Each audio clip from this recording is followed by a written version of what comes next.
Gina, I don't think any of us on Zoom can hear you.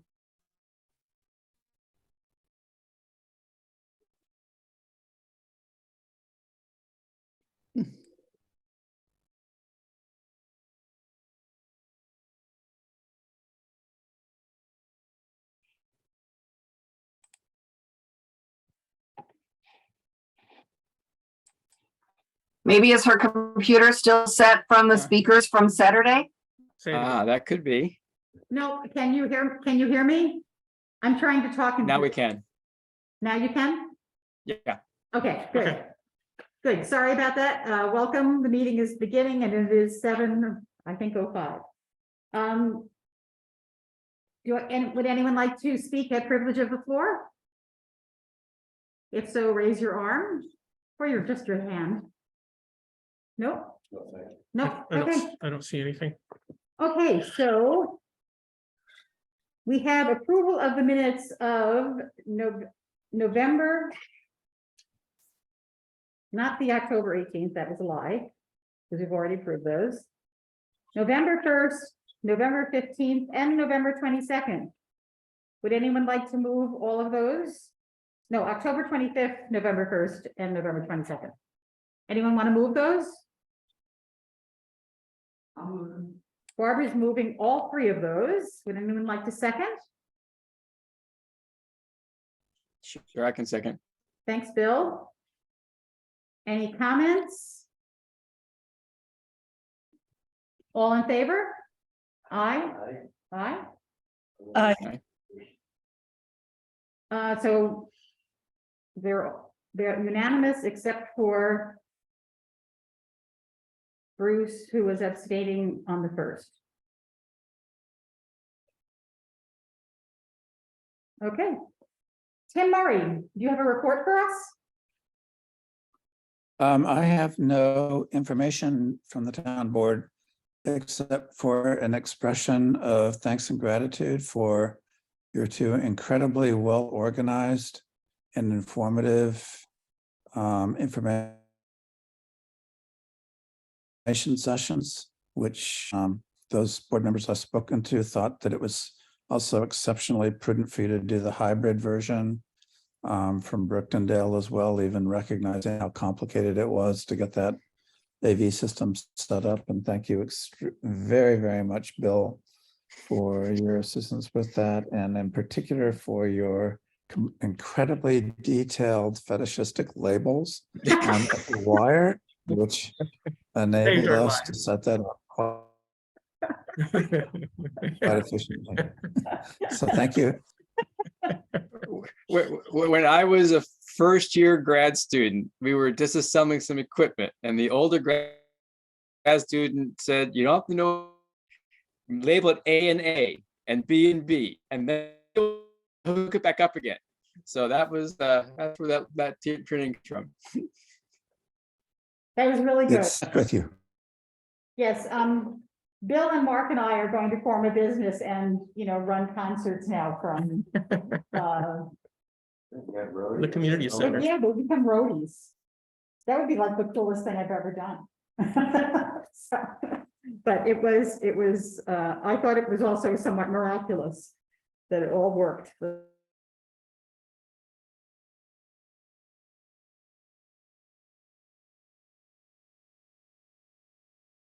All see each other. We're all happy to have a great meeting here. Yeah. It'll probably copyright in, but otherwise you should rejoin. Okay, so nothing is happening from our end that we can see. Actually, So, I see his computer on. Okay. Oh, so No video. I see. Nan can see you. or Now I can something. see Mark Whitmer's computer is signed in. Oh, okay. Yeah, we see your computer, Mark, which is signed in. And speak. Okay, all right. Well, we do not see you guys. That's odd. Is he speaking into the computer? Maybe if they just have audio, that'll work. Oh, there they are. I think it's still booting in because the frames are filling in. Okay, we see you now. At least I see you now. Anybody else see Yep. them? Okay. Yep. All right. Okay, I'm gonna hang up, but Okay. Yep. Bye.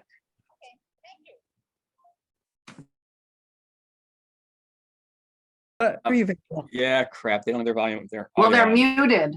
Right, I It know, shows on yeah. mine that they're muted. Yeah, no, they're muted, you're right. I'll have to, I'll ask to unmute. It muted me. I'm There unmuted you now. go. Now you can hear us, Okay. okay. So our work tonight is to go over issues that arose at the public information meetings, sessions. And also that we had already noted beforehand that we wanted to discuss. And so, and I sent you a compilation of things that had come in. So is there any particular place anyone wants to start? Otherwise, we'll start at the beginning. So, Ernie, you had sent something that talked about the subdivision in the ag zone, and what would that mean if there was a commercial use proposed in the mix? Yeah, this question is, I think, a big one. And it's just, it wasn't until I really started to kind of read all of this stuff carefully that I realized that we've made a definition that I was kind of misunderstanding up until now, that in the ag district, the average lot size was going to be doled out in residence units and not lots.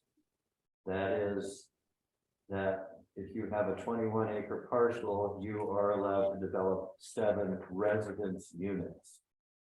And I kind of questioned, I was kind of questioning, well, what happens if, you know, if somebody wants to do a commercial use on one of those lots? Does that mean they can now have 8 lots? And what happens when you have a 2-family house or townhouses or all of these things? And it just got to be more and more confusing. But, you know, ultimately I come down to the question of, you know, there's got to be some logic behind this that I missed.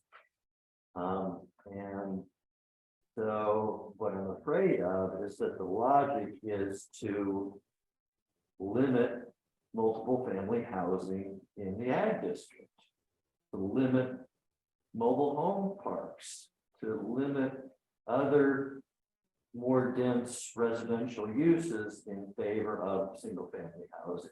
And if that's the case, I'm going to be pretty against it. If there's some other logic to it that somebody can speak to, I'm around to it. But you know, right now it just seems to introduce all kinds of complexity that is just totally unnecessary in my mind. If we change resident unit to lot, it would be much more straightforward all the way through. Okay, so does anyone want to comment on that? I would assume that Everybody else is. they're frozen. Well, this is a disaster. You know, maybe you guys should call in. Yeah, I'm gonna. On the phone, we basically lost at least half of what Ernie had to say. It's really dropping out to the point where it's unintelligible half the time what's being said. So we need to fix this, or you know, it's gonna be really hard for us to participate. What if you tried just calling in to the number? If everybody turns off your video, it will reduce your bandwidth. Yeah, turn off your videos. I think that's a good idea. So let's try it like that and see how. Just switch. If you do vote on anything, turn on your video for the vote. Right, or just speak. Okay, so you want those of you who are turned off your videos, do you want Ernie to repeat himself? Because I hear it was going in and out. Bill said they lost. Yeah, half. I couldn't hear the last of what he said. Okay, so Ernie, can you sort of Okay, say that? I'll reiterate. I guess I'm wondering why we are in the definition of average lot area in the ag rural district, why we are using the term residence unit instead of lot. Okay, so. What is the logic? So I'm gonna ask Nan, because she's probably got the most experience with this, to respond. Nan? Yeah, so I'm looking at the use table and I think, Ernie, what you're talking about is the dimension that says residential density, number of dwelling units per acre. Right. Yeah, Why is so One per acre. I'm not listening to this. what? So anyway, I was hearing someone else talk, I'm sorry. So I agree that when mixed development, that is confusing. And so you can handle that a couple of different ways. You can have, you can just change it to the number of lots per acre. And the lot can be either any use that's allowed in that district. So it could be any of the commercial uses that are allowed, or it could be a residential use. So if it was changed to just density, number of lots per acre, and you kept it at 3, and you were, eligible for 7 lots, then each of those lots could have whatever is allowed in the zoning district. A commercial lot would still need a minimum of 1 of those acres. Whereas we don't have a residential, a minimum lot size for a residential use. So, so you could just say density, and it doesn't matter whether, since we already have a minimum lot size there for a commercial use anyway. Or you could create a separate line item that is a different density for commercial uses. But I think it makes the most sense to avoid this mixed use scenario where you don't know what it would be. Yeah, I would say that you could solve that by just saying Density. Right. units per, residential density and commercial density are, And then we would What? have to get rid of the density bonuses. There would be no reason to provide density bonuses at that point. no, the density bonus is something totally different. The density bonus is to incentivize certain amenities that are desired by the town. There's lots, you can No, there was one for, for commercial as easily as residential. You just have to identify what you want to offer the bonus for. yeah, no, So- there was a different part of the regulation that was talking about multiple family developments. And it was saying that you would be allowed more residential units based on whether you were low income or not. And I think that we need to look at that again, because I'm not sure it applies in the same way when we're not talking about residential units in lots. I'm not certain of that, but I Well, think. I think you're talking about. So we do allow for a much higher density. Many more units are allowed when you have multifamily. I think you doubled it or tripled it for multifamily. And the density bonuses are one says, oh, I'm gonna provide for below market rate affordable housing in my development. And I'm gonna provide, we go down through the list of the amenities that we offer there, and they're eligible then for however much density increase they're eligible for. So I see that as something very different than what was, how do you handle the how do you handle the number of lots when you have a mix of commercial and residential entities planned? So I guess I'm a little confused about what your issue is focused on. Well, Bill has his hand up. Let me see what Bill has to say and then we'll come back. Okay. Well, I mean, I think we sort of got there. There's been a little confusion of the word density bonus. You know, where density bonus appears in the zoning plan is now saying these, we had like 5 or 6 different things like age friendly or energy efficient, whatever. But Ernie was referring to essentially the density markup that we were allowing multifamily housing to have. And so they are 2 different kinds of things. Yeah. And I agree that it, in some sense, it makes sense to do as a lot formulation. How many pieces can you divide a lot up into? And we do have the residences on as long as you could divide it sometime in the future into legal size lots. But I am a little concerned about how we then treat multifamily housing and duplexes and townhouses. And so I have to think this through a lot harder if we go to lots rather than dwellings. Yeah, so yeah, I mean, most of the time in most of the time the density is defined as number of dwellings per unit. So then I think that I'd have to think through that, but it might be that the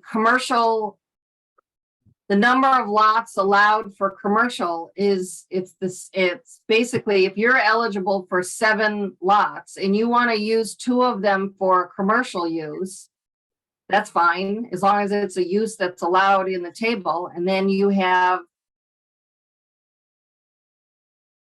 flat residential. I think that there's this concept that the way development happens is that a developer comes in and buys a big chunk of land. He buys that 20 acres and then subdivides it in order to, do his project.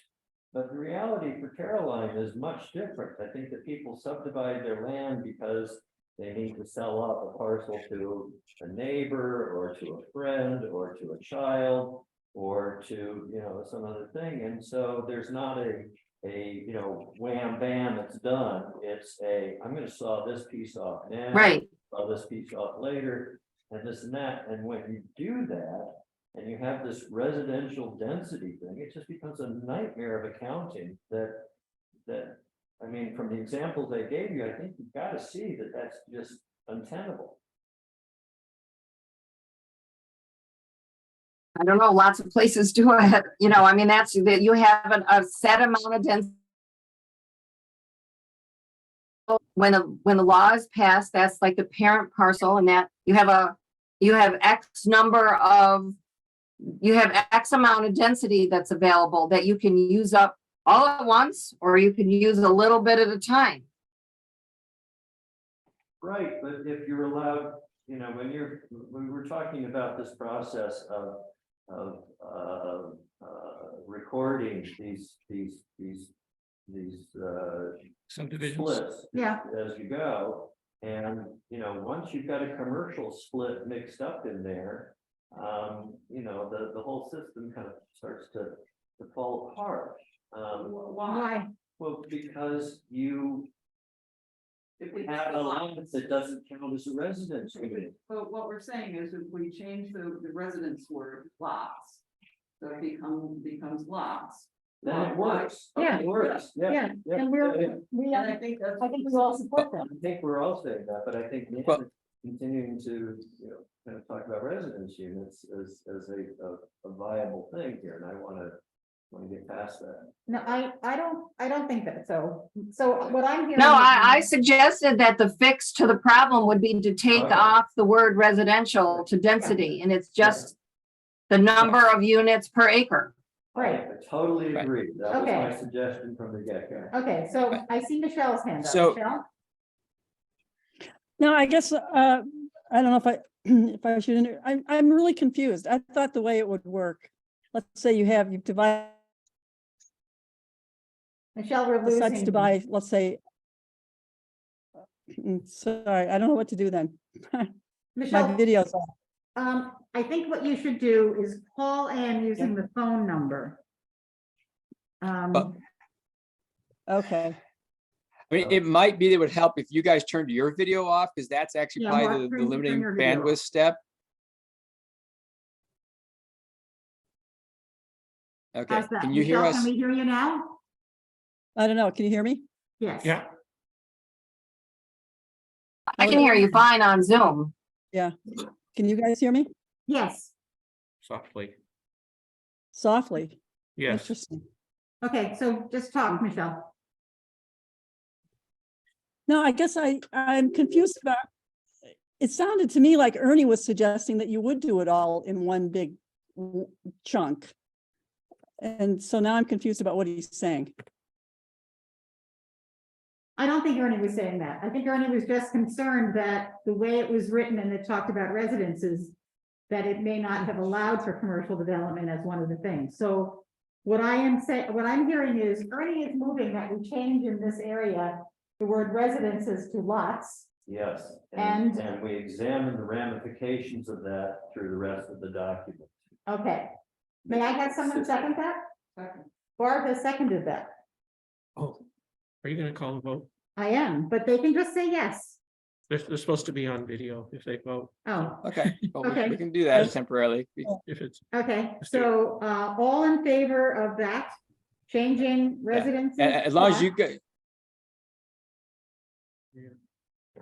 get, Please raise your hand and say yes. Yes, well, Yes? Bill? I think I'll abstain. I need to think about it harder, but it's fine if it happens. So, Okay. Michelle has her hand up. And Aye, Bill aye. abstains. Okay. So we have that and we're examining the ramifications of Right. that. and I do think I agree, because what do you do about a multi? you cut out. Do you allow on that lot a 20-unit apartment building to be built? Yes. Yes. Yes, I mean, that is already in there because you've already like under multi-unit, you already have fairly significant increases in the number of units allowed for multifamily. You've doubled it and Right. tripled it. Right, Right. but if it's non-affordable housing, it's a double the ag density.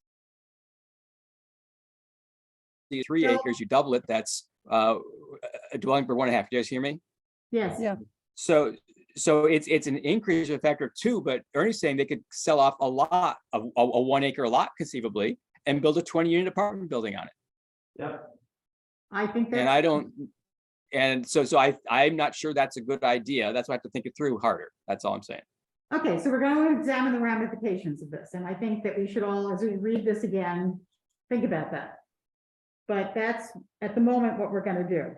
So that's number one. That's a big one. That was a big one. Very good. Okay, so let us go on to, aided by technological limitations. yeah. Such fun tonight.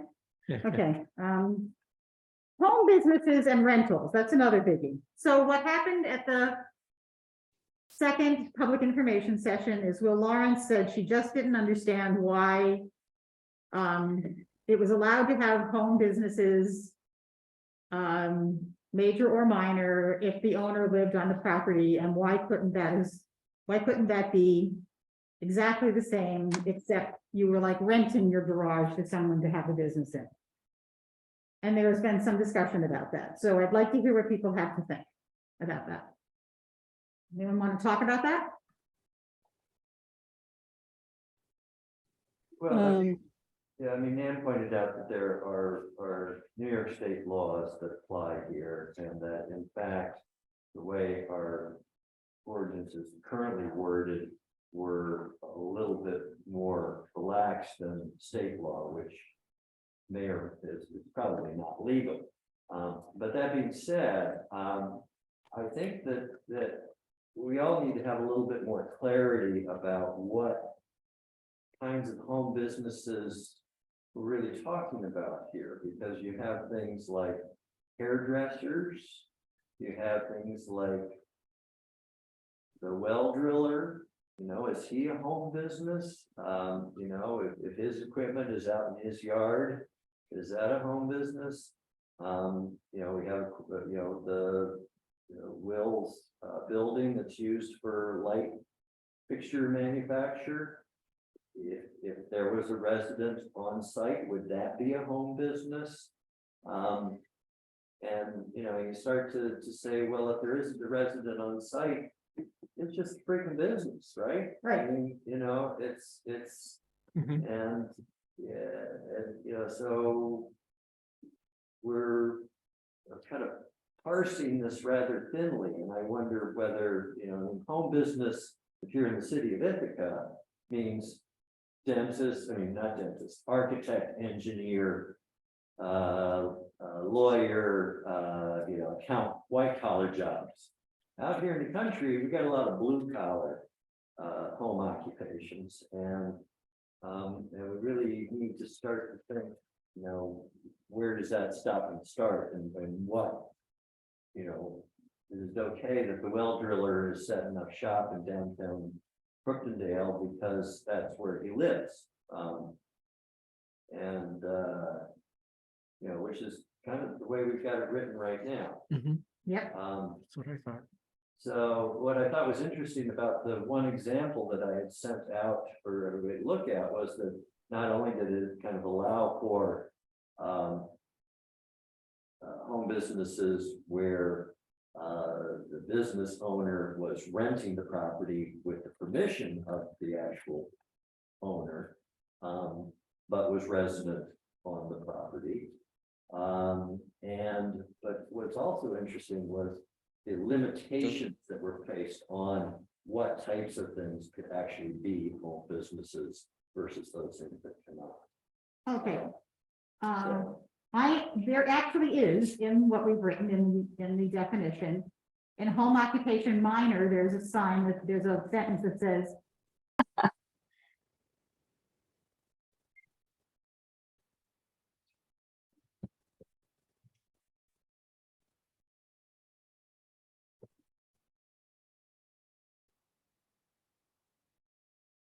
Have the phone numbers? I'm muted.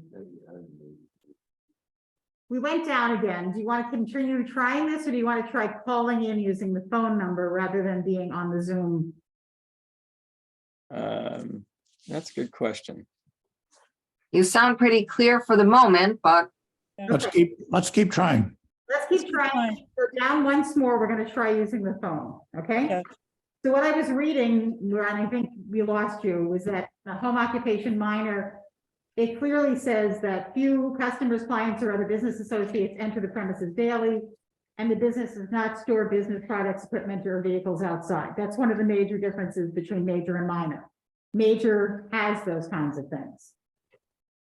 But let's get back to the issue about renting, having Right. somebody rent something rather than be the owner. I mean, I think the concept that I was processing this through was that we are encouraging, because it was very much in the comprehensive plan, this idea of home businesses, right?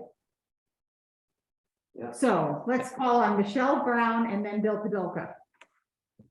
Michelle. Okay, all right. So first of all, I don't want to relitigate our definitions of what we're accepting for home businesses. We've agreed that everything's accepted as a home business in Caroline.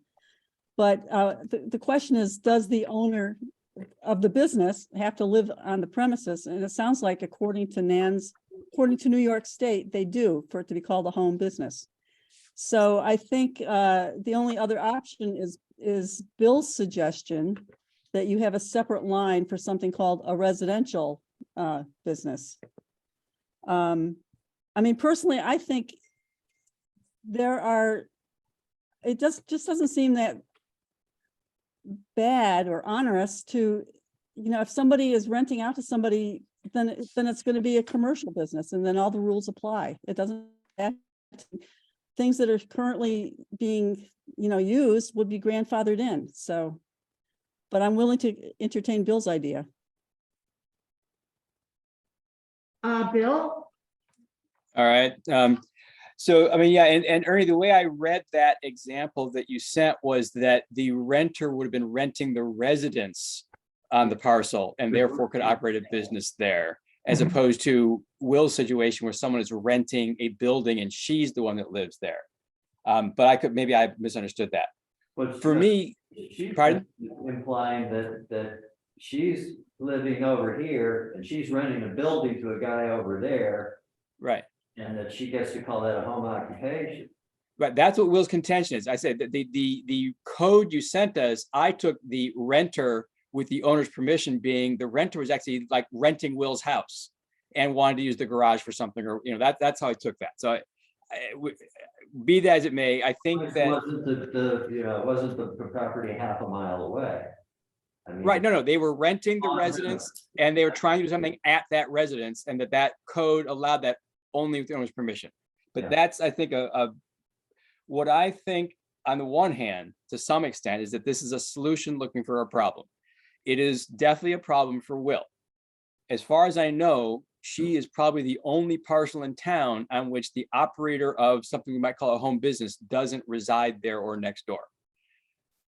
But that doesn't mean that ethically or philosophically, it's not something to think about. So for me, it comes down to what makes this different than a commercial property is that it is primarily a residential property. Now, there's got to be a house on it, and the main function of the property has to be as a residential property.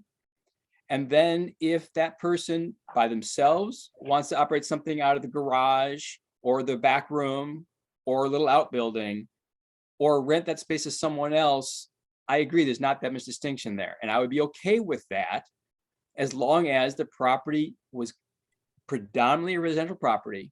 And I indeed would limit it to a minor occupation if the person doesn't live there, for exactly the reasons that Gene was kind of saying, that because these are going to be less likely to impact the neighborhood because you don't have big signs and big parking and lots of employees and that kind of thing. So that'd be my proposal if we want to go this way at all. And I'm okay not doing it because there's not many cases in Caroline, but would be to say we have something like a residentially run property business, a residentially run business, and that it be a minor business only. That's the thought. Barb? Just a point of clarification that, my reading of our current definitions of home occupation is that somebody who's renting, or, renting a house or renting, a space in a house and living on that property can indeed qualify for both major and minor home occupations, because it talks about the enterprise is conducted by an owner/operator who must reside on the premises or an adjacent property. So I think, the example. Yeah, I agree. Right. I agree too. I agree. So a renter, so somebody has to live on the property. Business owner. They don't have to own the home, Right, but they be the operator of the business. So the exactly. confusion is just the word owner. Yeah, the owner/operator. Yeah. Right, right. So, So I think Bill is correct when Bill says that that this isn't, the thing that Will brought up is a different thing, because it's somebody who Yes. doesn't live, I guess, in Caroline, but yeah, does rent this thing, and he's suggesting this residence so business. Nan, do you know what does the state law make that distinction in that way, or does it just clearly mean the owner of the property has to be? No, it's the owner or the occupant of that residence. Okay. So it doesn't matter whether they own it or rent it. So, to me, that's what owner/operator Okay, means. If we want to clarify that, we can add a definition or say owners or renters of the property. But I think it's clearly the resident or the person who's operating that business has to live on that property to be considered a home occupation. so you just need to say business owner or operator, Yes, that's it. And then it's clear, then it gets rid of the idea that you have to be the property owner. So are you saying in the definition, change it from owner/operator to owner No. or business operator? Business owner slash operator. Who must reside on the premises? Yes, So, must reside on the premises. which is already in the definition, so just add the word business before owner slash operator. Okay, got it. Maybe you And then don't we even go need back owner. to the will and say, this is what it says. Right, okay. Michelle? Well, I would just reiterate that if we go with Bill's idea that, you know, you do have this special this special way of renting, you know, a building for a business, like in other words, you're renting a building on somebody else's property. Somebody's got to live on the property. It's either got to be the owner of the property or it's got to be the person renting the property business, like, because if they're separate, then I think that just leaves it open for, you know, Yeah. all kinds of misuses. So, Absolutely, I agree. It's someone has to reside in the property, should be the owner of the property, you know, right? And then, and it has to basically say, it has to really be a residence, it has to be a residential property where there's this tiny little thing occurring on it too. That's as I view it. Otherwise, it should be a commercial use that goes through, you know, our normal review process. And it does say. Oh, about- the definition includes in it already that is a secondary and subordinate use. That means if Yes, the primary use is a residence and then there's something else going on the property. So right. That to me is key. Yeah.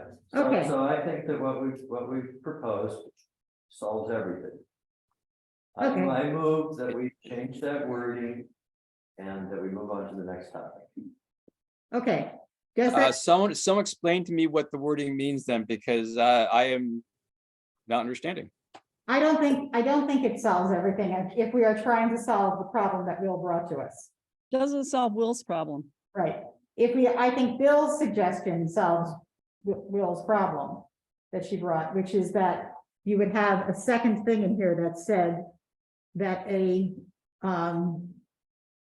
owner of a residence could rent a unit for a minor occupation to someone who does not live on the property.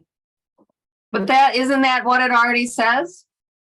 No, I don't. Because it's, if it's still a residence and someone, I mean, I don't know. I don't know how a home occupation can be anything other than you're living in a building and you're also working there. Right, we are not going to allow people to Right. rent out their house over there for commercial use and call it a home occupation. I'm sorry. Okay, so then I just want to make it clear that that doesn't solve the problem that. Right. Okay, I just wanted to make clear that Bill's suggestion, I Yeah. think, too, that nobody else seems to be excited about that. Michelle, I see your hand up. No, I was gonna say, I'm willing to accept Bill's solution to Will's problem. It's like we're going through a lot of effort for one person. Yeah, And I'm not sure, anyway, I'm not sure, but I'm willing to go along with Bill's suggestion. But I think the other thing you have to is that you can't also you can't have one person renting the house and a different person renting the building. right. Kind of what I was trying to say. Like, Right. it- And I think Bill had said that. It would have Okay. to be the owner living in a house. But I think, I actually feel like we've had this conversation before about that definition, and I think maybe it just didn't get changed. This all sounds very familiar about the owner operator problem in the I- definition. I think we're clear. I think what it says now is if you're gonna operate the business on the property, you gotta live on the property, Right, either as the owner of the property or as a renter of the property. right, because you're the owner of the business. You're not, you Right. don't have to be the owner of the property. This is- Correct. This is the same logic for bed and breakfast operators. Exactly. Okay, It's No, safer, I, people will take better care of it. Yeah. You know, this is Right. what allow these things to happen. okay. So I think we have solved number 2 then. We're moving on. Uh, well, we No, have no. not, No? We So- decide we're not going to do it, which is fine. And I will formally move that we add a line that creates an extra class, and then you guys can either not second it or vote it down.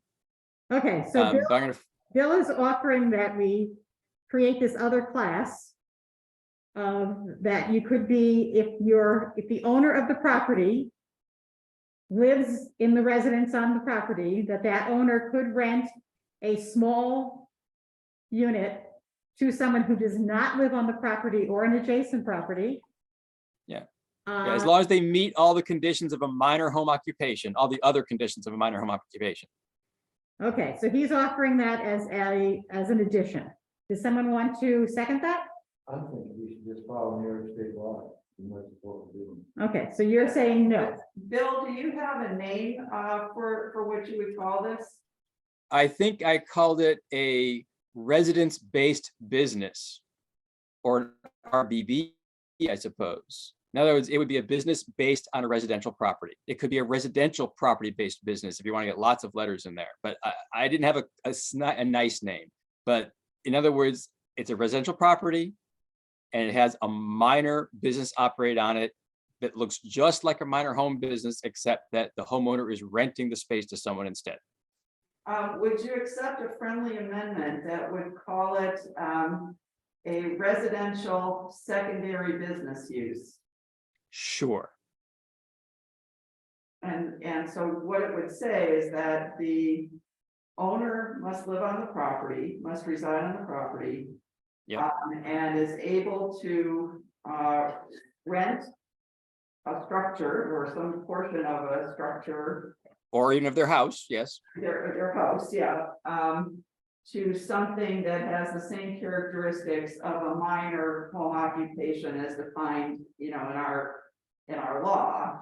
And so Yes. we have to, develop the language for that, so I'm not sure that we're in a position to vote, on the language, but we could vote on the concept to be developed, to be presented at our next meeting.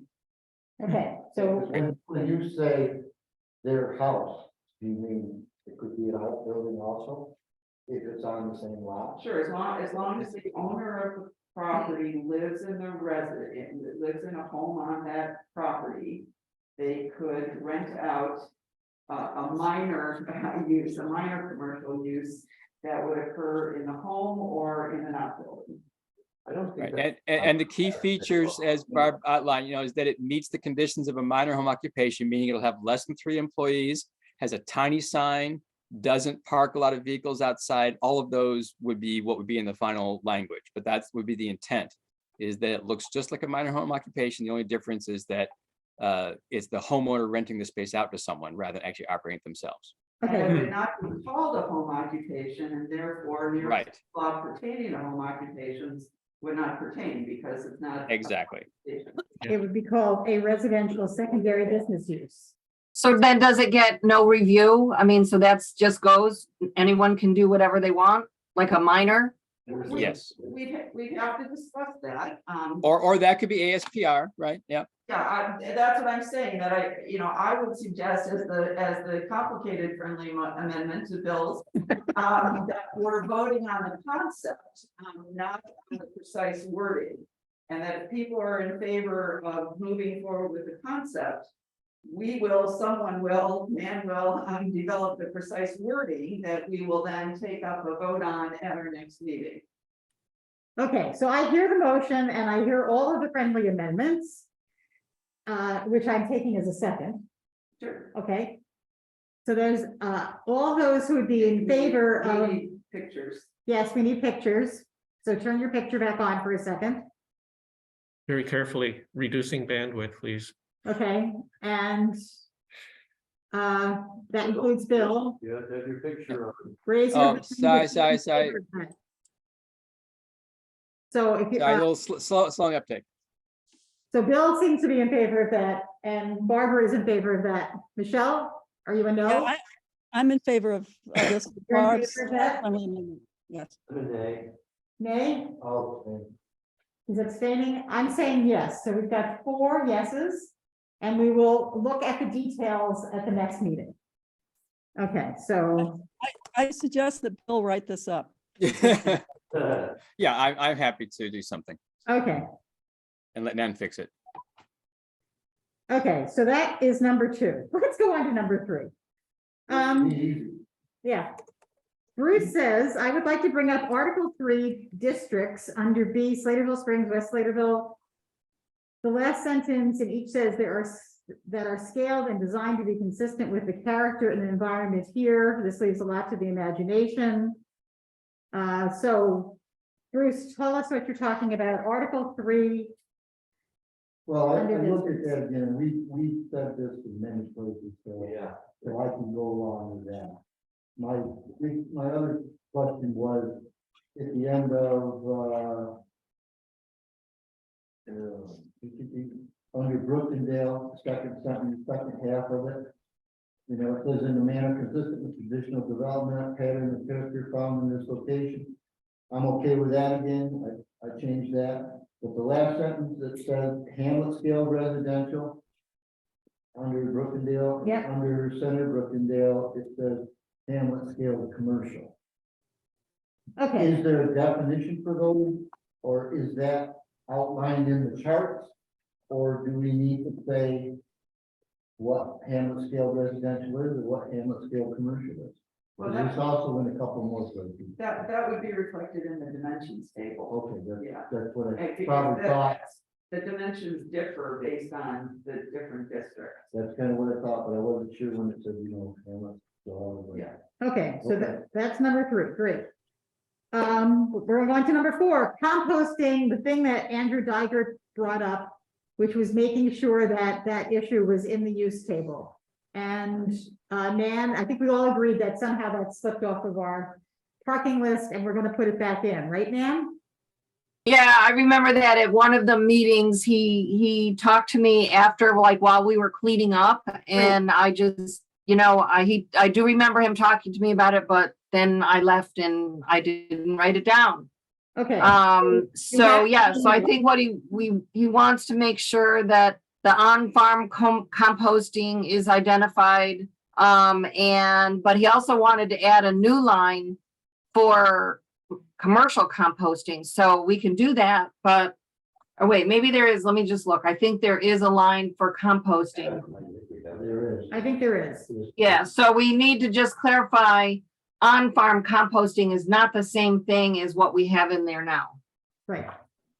Yep, so I will add that in. In the document, okay. Okay.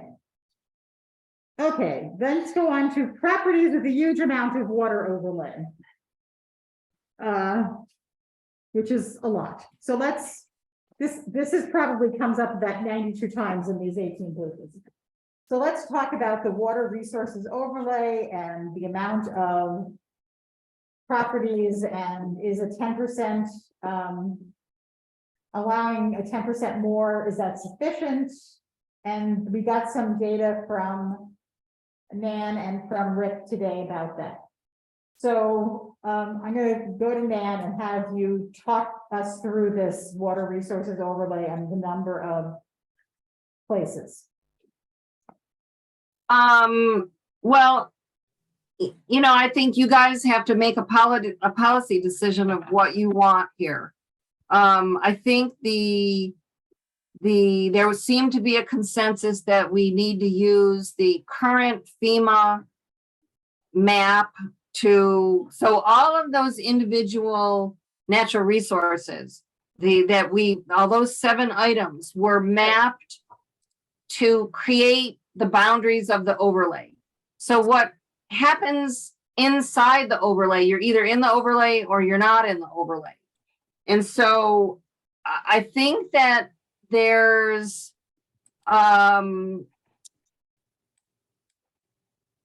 I think that from what I heard from the emails was that there was some consensus that we should go back and use the current FEMA maps, which was not all that different from in terms of area and the number of parcels covered by the overlay as the proposed. There was a little bit of difference.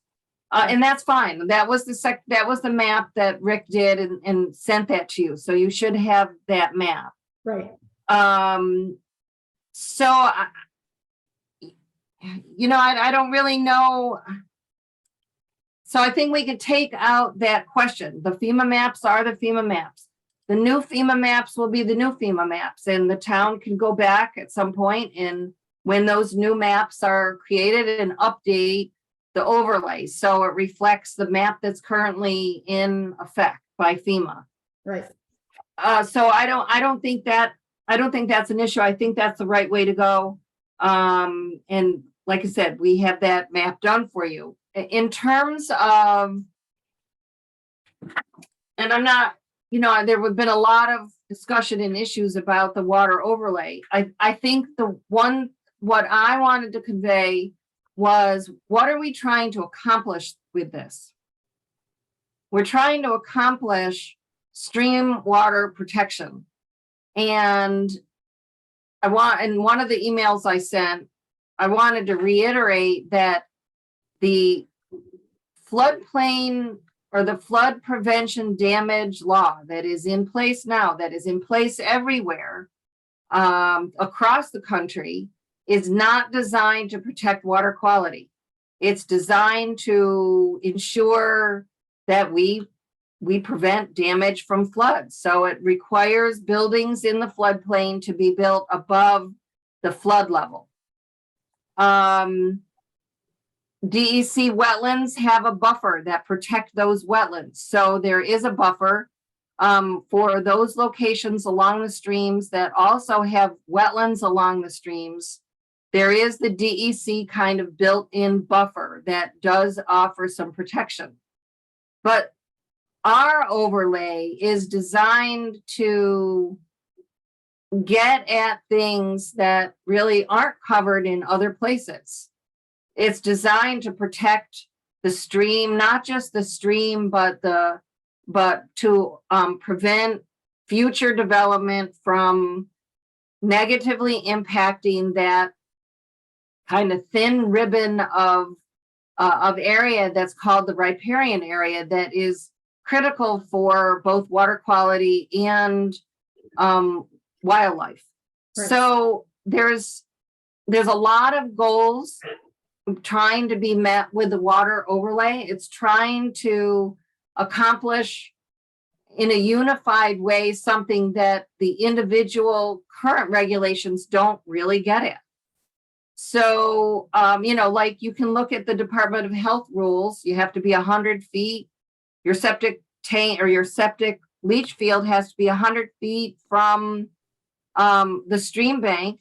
Yes, that protects, that is designed to protect water quality, but it doesn't protect that riparian area. You could still go through and put your building right up on the stream bank as long as the septic system is 100 feet away. So I think there's, so I'm not exactly sure where the confusion, I'm confused about the confusion. I don't think there's much confusion. I think that the question is really, how do we address the fact that this impacts some people rather heavily? And so the first question I have is that, when we first started talking about this, it was really kind of my understanding that, you're going to create this map, and if your project was going to fall into a piece of that map, that was going to trigger a review process. The way it's kind of been fleshed out, it's kind of said any activity within that buffer zone is prohibited, except if, we will allow these small incursions as 10%, blah, blah, blah. And it also requires a review. And so I think that, the opinions that are raised by the public are you're telling me I can't use my property. And, we have these little stopgap measures of, well, you can, we will always allow you to do something with your property, but if it were instead, it just triggered a review, and then the review process can mitigate the problem in an acceptable way, rather than just kind of whole scale prohibiting everything and leaving it on to the owners to fight that. I think it might be a little bit more palatable and still have the same end result. Okay. I'd like to. I think I should probably step through what might happen to a particular parcel as a possible example. But I do want to say to Ernie, part of what happened is originally the mapping parameter for the water resources overlay in the 6 Mile Creek Basin was 200 feet, Yeah. even I though love all that. along I love the that. all along the regulated area was only the 100 feet. So Right. so at that point, you could easily be in the overlay, but not be in an area in which there were prohibitions.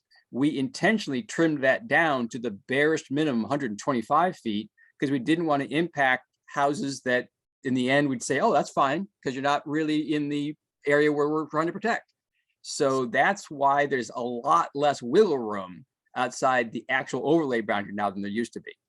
I don't, but the prohibitions haven't changed, but that's why I think the feeling maybe about it changed. Yeah.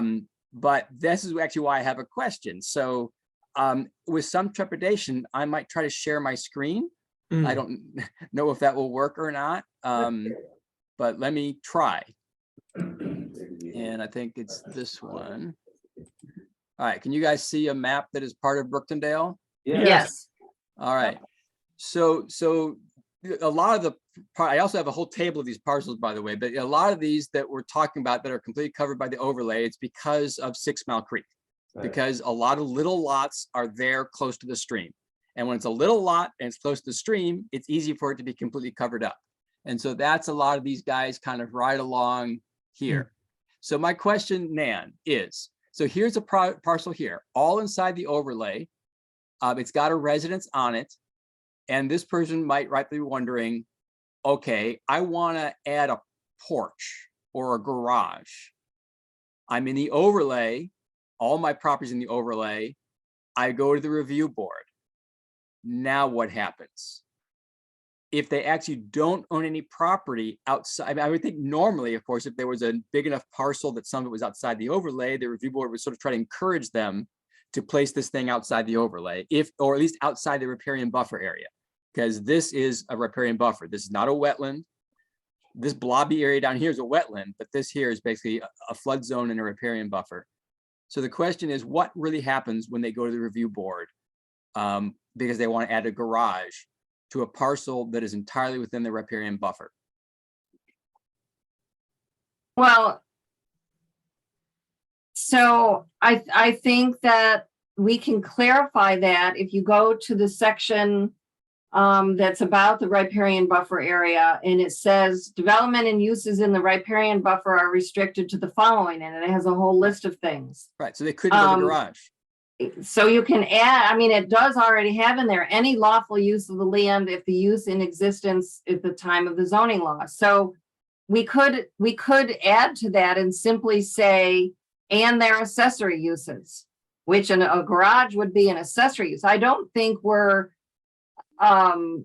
intent of this was to stop people from building a garage or, you know, a pool shed or, you know, a small accessory use on their property. I think this was, the intent is to not have any new homes or significant structures, you know, commercial structures built in this area. If you all feel from a policy perspective that you want to allow existing uses on the property, I mean, I would never think even a porch would even be thought of as something that would need to go to the review board. A garage, you know, yes, if we want to clarify that accessory structures not attached to the house and it's an existing use can continue, I think you should clarify that. And that might solve some of the problem. You know, and I think that these questions have come up for the hamlet areas, you know, and unfortunately our hamlets have grown up alongside creeks and rivers, and they're not always good places for it. So maybe there's, you know, some language that can be added to, you know, if you agree with the policy that accessory structures should be allowed regardless, or you clarify that an accessory structure like a detached garage would go through ASPR. And then you ask the question, what would happen? Well, they would bring a drawing of the parcel, and the most likely what would happen, the review board would look at that and say, that parcel is entirely covered in the overlay and there's nowhere else to put that. And then they say, okay, this is the best place on that lot to get it as far away from the edge of the bank as possible, just as an example. Okay, so that was my question. So they would be allowed with review board approval to build it in the riparian buffer area if there was no alternative. Yeah, and I thought we had that in there already. I don't remember that, but I don't remember everything. So maybe I got that. That's the part I was worried about. I've read this as being just a total prohibition against anything, which is what I kind of. So I'm. Sorry. And I would go with something that said, if you cannot possibly do it somewhere else, I agree there needs to be an escape valve. A follow-up. Well, I mean, there's a whole list of things that are allowed. If you go to number 2, development and uses in the riparian buffer area are restricted to the following: ag, lawful uses of land, scientific and educational uses, flood control, maintenance of roadways and impervious surfaces, stream crossings, water supply, public access, public sewer lines, removal of invasive species, non-paved trails, erosion control method, and so forth. Right. But none of that none of that is building a garage, which I don't know if we want to allow that or not. I mean, I agree. Those sort of minor uses, and if you are already doing something, you're allowed to continue it. I get all that. I'm looking at the person who said, gee, I was planning to build a garage next year. Now suddenly I can't. I don't know if that's a big concern or not for these properties along the stream. Some of them are vacant, but you're telling me that you could not get a septic permit now anyway if your property was within the overlay, the riparian buffer, because of course you're within 100 feet of the stream then, and you can't get a septic permit for that. They might not be able to. I mean, if it's a really small lot, they're not going to be able to find enough room to find that 100 feet to keep the leach field from that distance. All right. Okay. So I guess my thought is, should we add something that says, if you're entirely in the overlay, you have no other option, then the reviewer has the discretion to allow. Again, I wouldn't think we'd want a residence built, but I don't know. What do people think? I think there should be some kind of relief. I have a real problem with you telling me that I can't do X with my land, but the infrastructure can run whatever they want across it and do whatever they see fit. To me, that's just ridiculous. You? Who just gave this? No, I did. Okay, all right. I think it's perfectly reasonable for someone who has owned one of these homes to think about putting in a garage, or a small accessory building, a shed or something like that. And I think that we should correct that to allow that. There are a significant number of places, according to what Rick sent, in using the current FEMA, there are 48 parcels that are 90% or more covered by the overlay. So, which is a significant number. And also, when we go to the new FEMA, there's 10 more. So. No, that's the current FEMA regulations. In the proposed ones, is that what you're meaning? In the proposed ones, yeah. But we're not. But we're not talking about that because we don't know what they are. So I think that's perfectly reasonable, and I would move that we do that. That we add something in that language about the riparian buffer that allows that. Would someone like to second that? Bruce would like to second that. Any other discussion? I would just like to add one thing, because I'm just looking through it here on my end. And I have to look for it, but I know that we had talked about, and I don't see where it is right now, but the original language had in it that a specific statement in here about that no building, no lot would be deemed unbuildable. And that I just I don't know if it got left out when we did all of those changes. I don't see it offhand. I don't know where it is, but we had those in there. Okay, and that's old enough, I don't remember, because that's what started to worry me here a little bit, is that it looked like we might be, and I agree with you that we don't want to render anything unbuildable, and also that's not good policy and not very nice, so. Let's Yeah, get and get back in there. I don't know if it was, because we did significant edits to this section, and I'm just looking through it quickly now.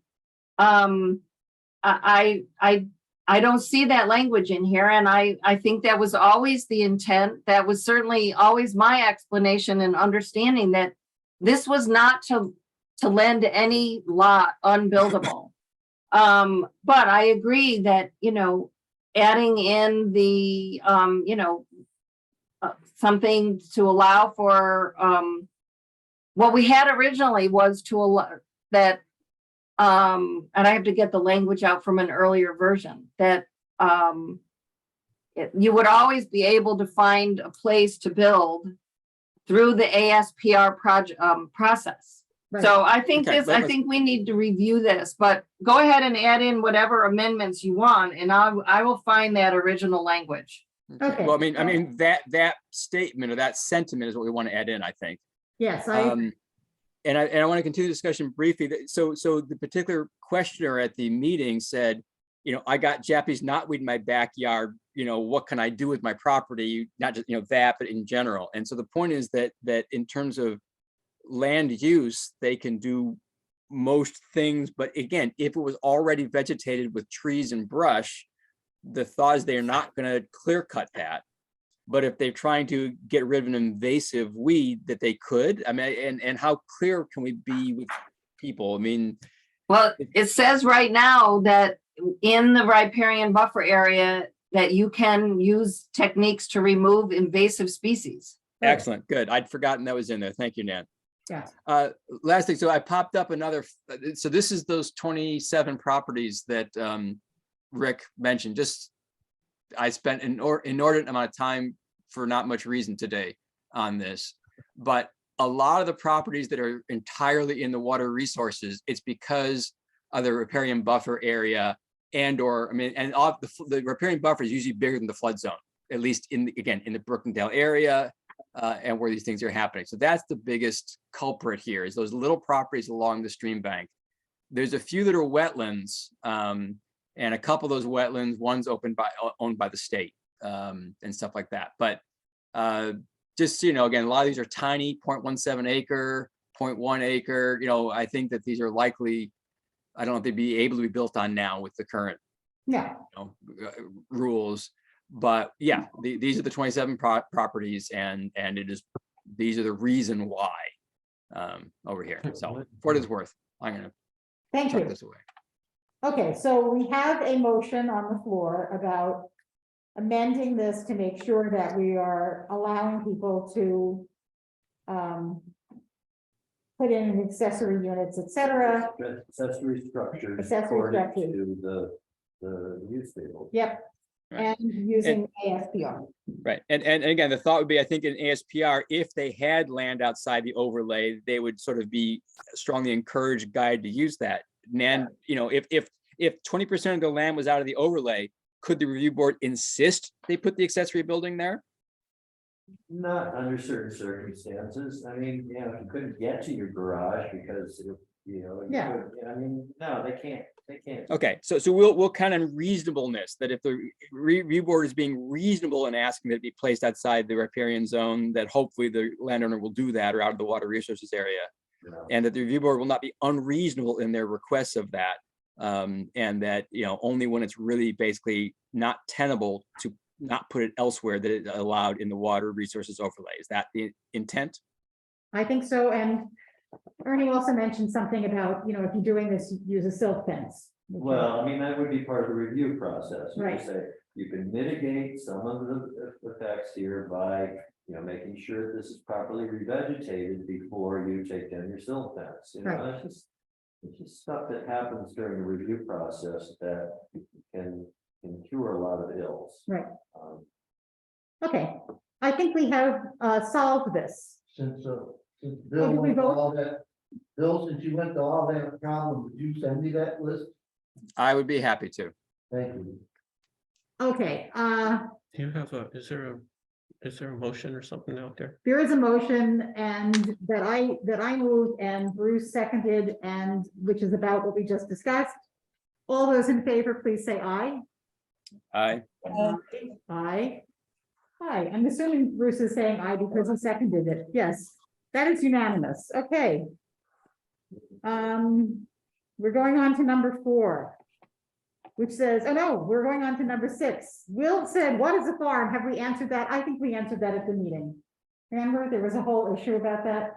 And Nan replied, basically, this is defined by the state. It has to be commercial and to some extent. You can't just, have 3 pot plants on your windowsill, not marijuana pot plants, potted plants on your windowsill, and say you have a farm, right? Am I correct, Nan? Yes, yes.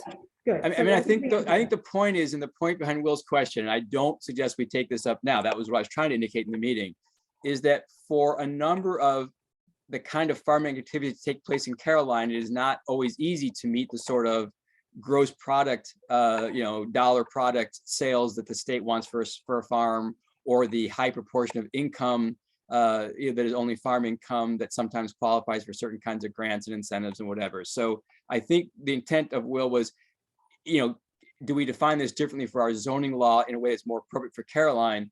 And I don't, again, I think in terms of the applicability of state law, no. But Yeah, maybe I for agree. other incentives and protections, we might want to, but I think that's premature. We do need the Ag Committee to talk to us more about what they think a farm is in Caroline. I think that's work of the Ag Committee. So we have just shuffled that off. Jonathan Lawrence was one of the first persons to ask a question, and you talked about grandfathering of things and being allowed to increase something by a 25% size. And he basically felt that that was not sufficient. I think that that's a sufficient amount. Does anyone else want to think that that's not sufficient and discuss that again? I think it's a good number to have in the zoning regulation, but like everything else, it's subject to appeal, Yeah, exactly. variance and appeal. So Okay. There were some questions about code enforcement officers and what do they do? I don't think it's under our purview to put something in the report about, and the code officers should do this or that. But does anyone else think that we should be putting something like that in the report? I think it's already clear in the document what Right. the code enforcement official is supposed to do. Yeah, me too. Yep. I agree. Whole chapter on that. Okay, yep, okay, great. Linking the report to the comprehensive plan, there was some talk about that. I think that that's very much what our purpose statement does. Is there any feeling that we need to do something more than emphasize that that is exactly what the purpose statement? I think that what Irene was requesting was something different, which was basically take each or some number of the goals in the comp plan and say, oh, and this is addressed by regulation, section 5.7. I think that's what she was looking for, or the other way around, take each section of the zoning plan and refer back to what part of the comp plan that came from. To some extent, Nan did some of that at the very, very beginning, right? There was like a table or Right. something. Yes, Yes, And maybe we can just sort of revamp that. I mean, so I think that was the intent, is that can we in some way give a summary, now that we actually have the final zoning document, of goals in the comp plan, a mapping from goals of the comp plan to sections of the zoning law. And, I don't particularly want to, but hey, maybe Nan can do that for us. well, man, well, I think you're right. I think the table, that very first or second meeting that we had that Yeah. went through each kind of policy in the comp plan, and then we generically talked about what aspect of zoning can accomplish those.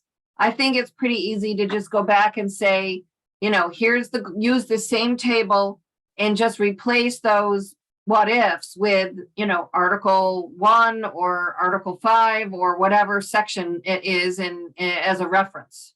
yay, And it may be several sections. Yeah. Yeah, it might be several, right, absolutely. okay, that sounds great, thank you.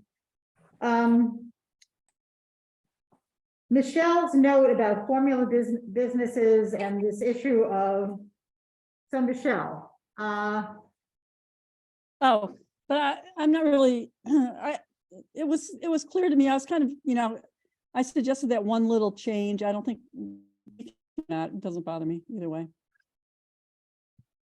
okay, I think replace. this is the issue about public health, safety and welfare. Oh, that wasn't for me. That was Bruce. That was Bruce's thing. I don't agree with it, so. Okay. Bruce, do you want to say anything about that? No, man, answered this whole thing here with what I had said. Okay, Is that it's, all zoning laws that use this term. great. It's a All laws standard use law. this term. I mean, Yeah. every single one on the book starts out by Yeah. saying, Health, safety, and welfare just didn't sound to me yeah, like anything that met. We're telling you what you can, yeah, Yeah, hear how that was gonna, how steep your roof. so this is what. she don't said. fall. So that way we can allow flat roofs. Okay. Okay, we're going on to page 3. I had some questions that came in the mail. Why are there no bakeries in the Beeson or Hamlet? I said that could be allowed. It would be an SUP. Why isn't there, why is there an NA for cannabis lounges or dispensaries? And I explained how Yeah, the town hasn't done that yet. Junk scrap salvage yards not allowed anywhere. Does this affect the collectors of metals in town? I don't, we wish it did. would you say that there's no junk scrap or salvage yards allowed anywhere? The way it's written in the use table is allowed in the focused commercial area.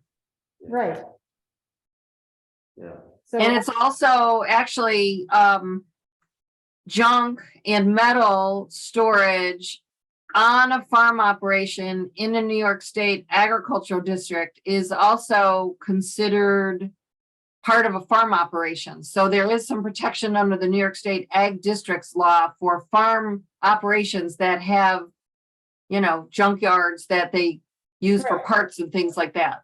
Okay. So that's it's what- not, yeah, so for farms, that's covered under the New York State guidelines, but yes, so other junk, scrap or salvage yard is only in the focus commercial. Okay, good. Okay, so then we go back and we talk more about the FEMA maps, and I think we've already made that decision about what we're using. So. Okay, so this is great. We're going through many pages. Blah, blah, blah. Site plan review. So, I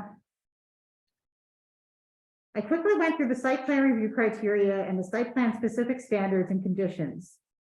Below is a list of things to think about that come from those.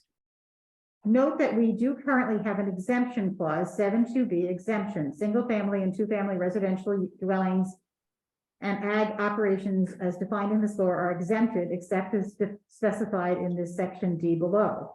Gene, I don't think you have to read this whole thing. So, Okay. so the question, which I think everyone understands, is, do we want to create essentially an exemption for something that is small and innocuous enough? And to be determined, and that's part of the purpose today, is what does that mean? Could we set a set of thresholds, all of which have to be met by a use, in terms of being size, small, not disturbing much land, not causing much traffic, not using much whatever, not doing any parking spaces, as a set of things that we said, yeah, if something met all that, there's no problem, because they'd pass right through site plan review. And the reason for doing the exemption is, yes, maybe they'd have an easy time in site plan review, but if you're, Joe Schmo local guy who's never done something like this, and you see the word seeker and don't know what that means, et cetera, that just the daunting task of putting together the paperwork for a full site plan review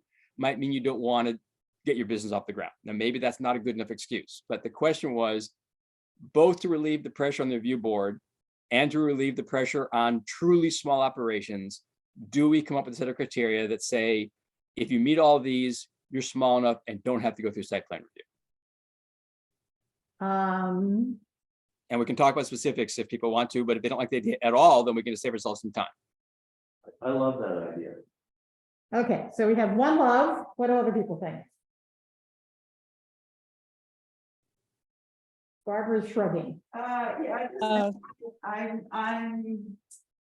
I don't see ASPR as being that onerous. And I would be concerned that some of the things that could be associated with even a, a building size under 2,000 square feet or an area less than an acre, some of the criteria that were mentioned here could be onerous potentially in certain districts. And so I would still like to see ASPR occurring.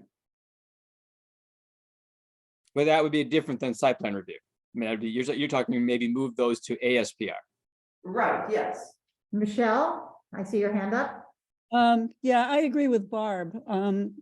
And I guess I would like some examples of what, Bill, what kind of thing are you imagining would fit this criteria?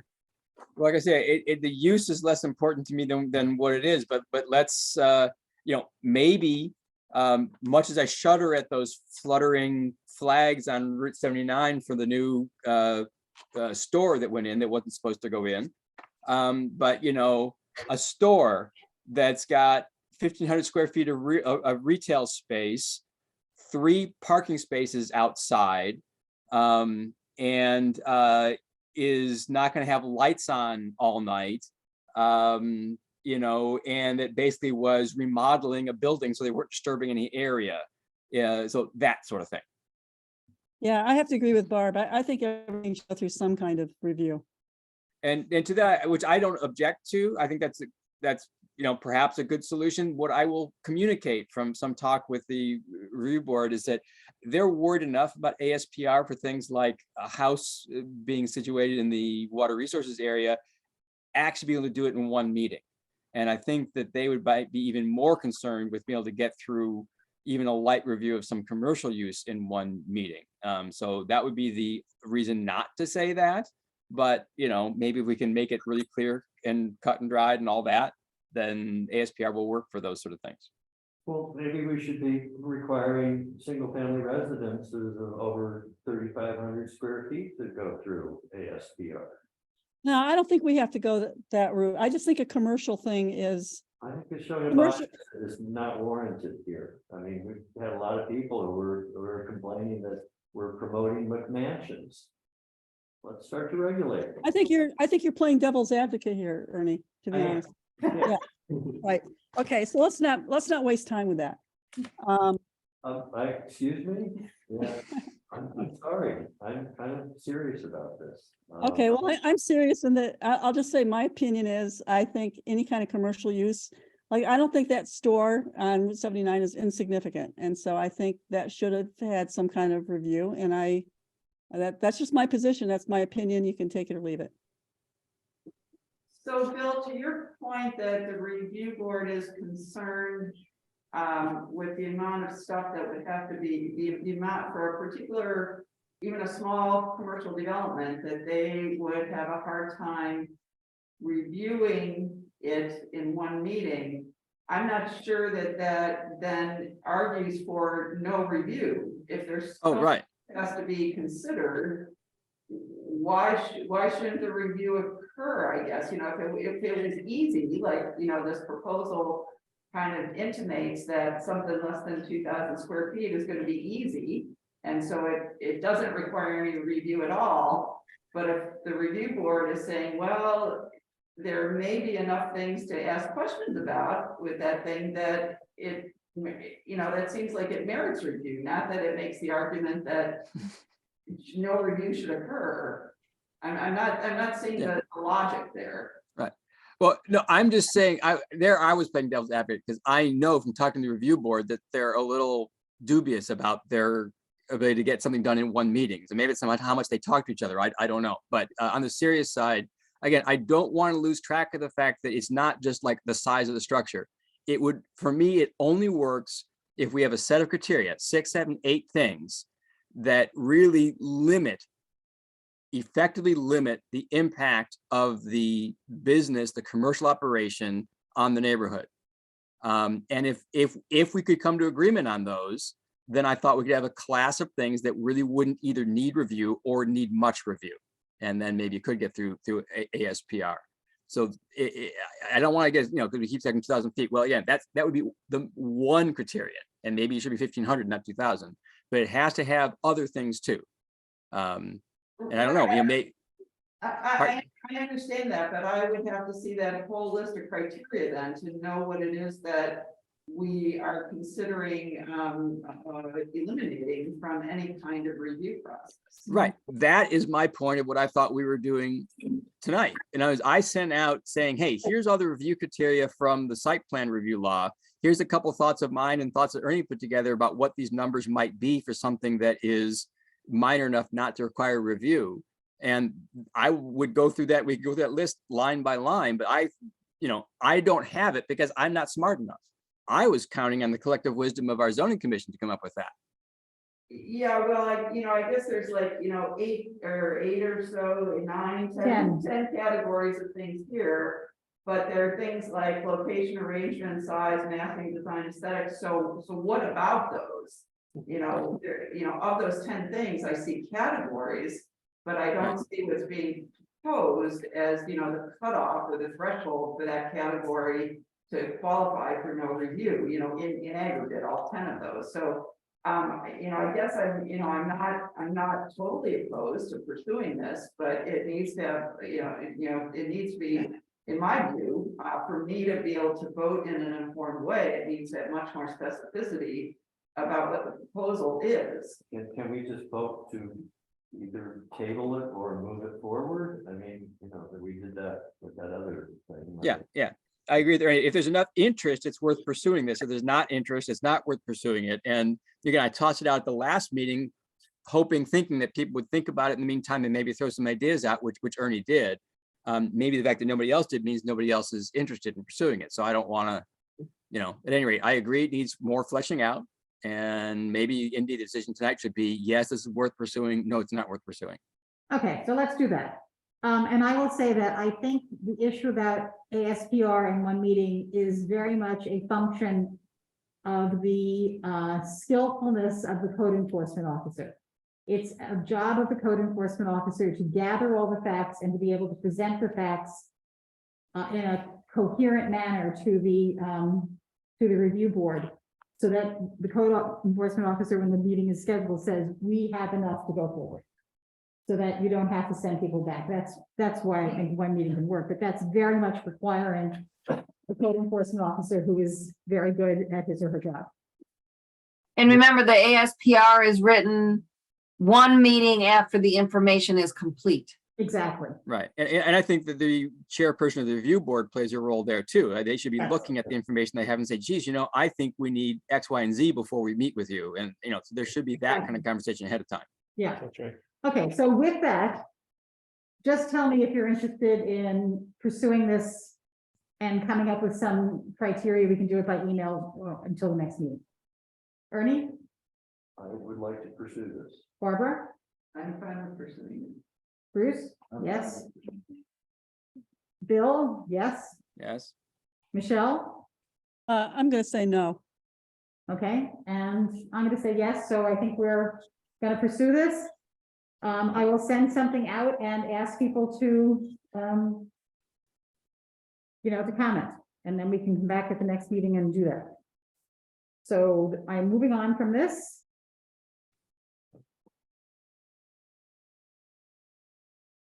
So Nan gave us a bunch of comments on site plan review, which is really about this, etc.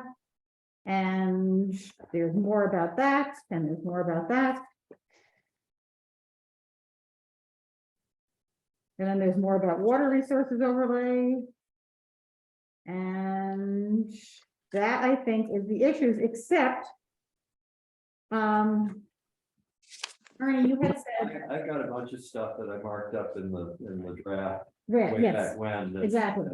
that We kind of need to. have Right, so that's, I'm gonna turn this over to you to talk about Well, this. Oh, wait a minute. One thing, just so we don't lose it, because I had mentioned a couple of other issues. Okay, That again, we can just put it for next meeting, whatever, but one was lot coverage that we had talked about a long time ago. And I just, as I said in the note, I want to be reminded of sort of the justification for a lot coverage number and then think hard about whether that makes sense to apply in the ag rural district. And I admit a lot of ag properties will never run close to having the lot coverage that is limiting.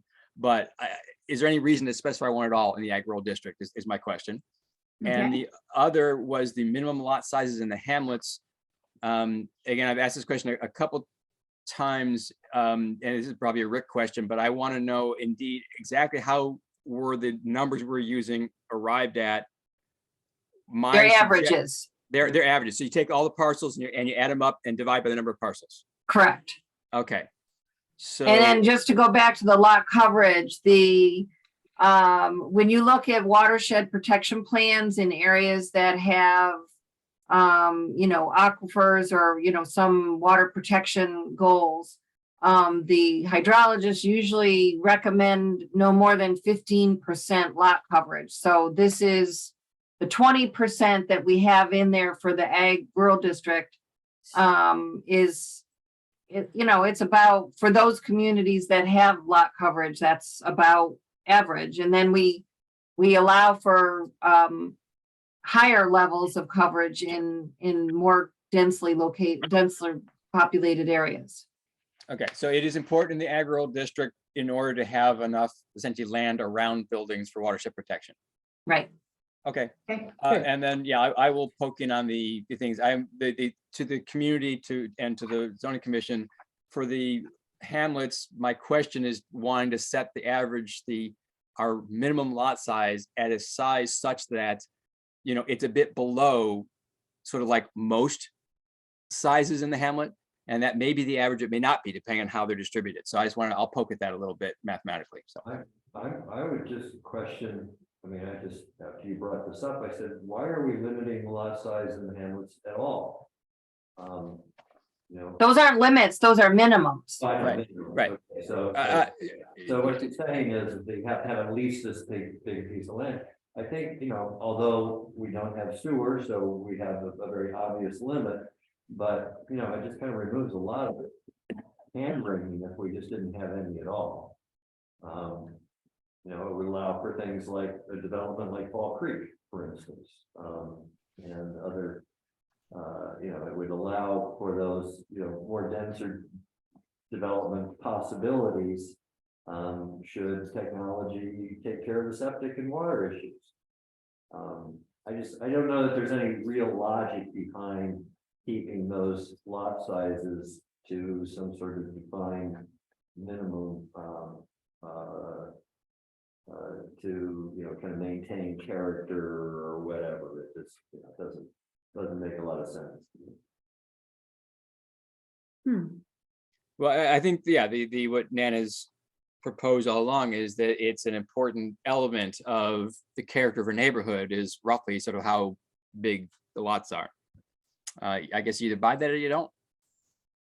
But we don't have. So do you wanna remove them?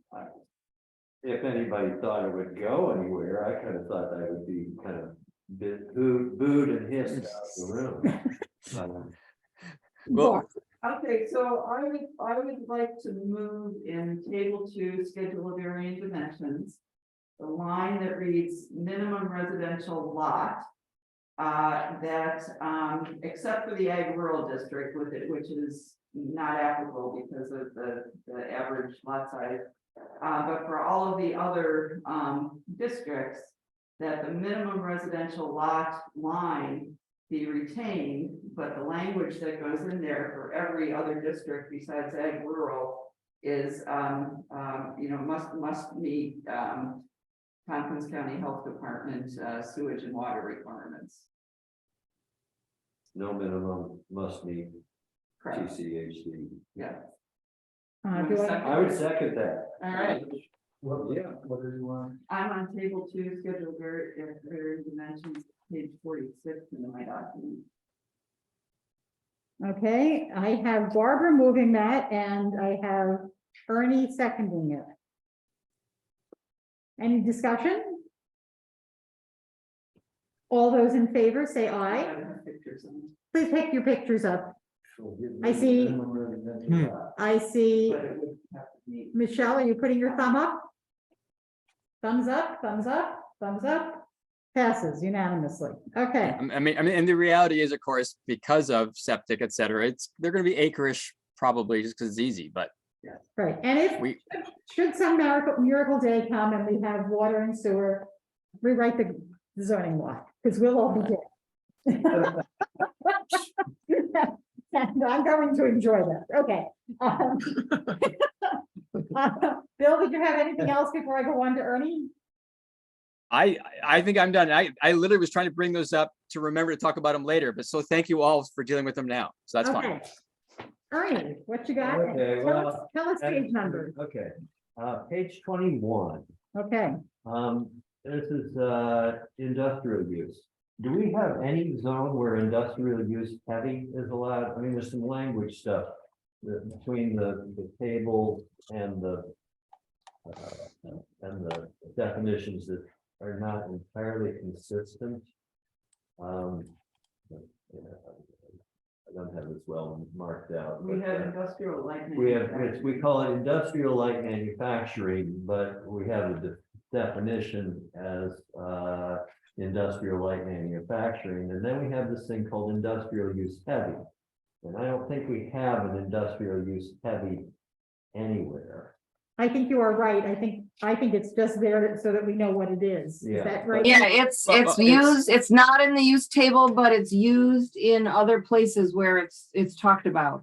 All right. Well, And in particular, this came in, this is the definition of the site plan law. So I think, Nan was very good about making sure all those things wound up in the zoning law. anyway, what I was gonna point out was that, if you read this thing, I mean, it kind of gives the idea that the difference between a light use and a heavy use, the thresholds given here are 200,000 square feet, 100 more or more workers, 250,000 gallons of water. It's like, whoa, dude, if that's the threshold for heavy, light is Up to that. Yeah. is everything. Yeah. Right? No, agreed. This, somebody cribbed this 10, 15 years ago from, I don't know, a big city. All right, so I'm gonna move that we remove the highlighted part of that completely. Because I think that the rest of it is kind of fairly clear. That we don't establish thresholds Okay, like that, because I think they're misleading. I second that. okay, so that's.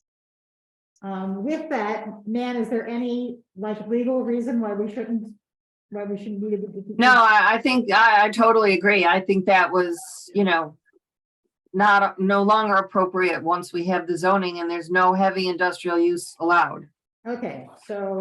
And the other thing I'll suggest, so, I mean, I'm probably fine with that, but just take a look. The first 5 of those, well, the first 4 really, are things like, it's not going to contribute to illness or mortality in the town, doesn't involve hazardous materials. The first 4 don't sound so, I mean, I think they're reasonable unless we never have heavy industry at all. I agree, 5 through the end, which have these large numbers, are bad. So I don't know. You Do we want to keep it- offer a friendly amendment to keep it through 4? I'll ask Ernie if he is interested in keeping the first. Whatever. I just thought that was like, just Okay, so so obvious that nobody had ever read it, that it was, I just had to bring it to everybody. I had read it, I just thought that it was like something that was required by, people. So shall we keep it through 4? Ernie, I think is saying whatever. Yeah. I mean, I'll propose that at least, yeah. Okay, all in favor, say aye. Aye. Okay, so we're keeping it through 4. Okay. Ernie, Okay, so once we change from, lots can be created using an average lot size. what page are you on? I'm on page 45. I mean, it's just, once we remove the definition in the ag rural zone of density from rural density, from residential density to lot, there's a bunch of things. There's a footnote on page 45, for instance, that would have to be reworded.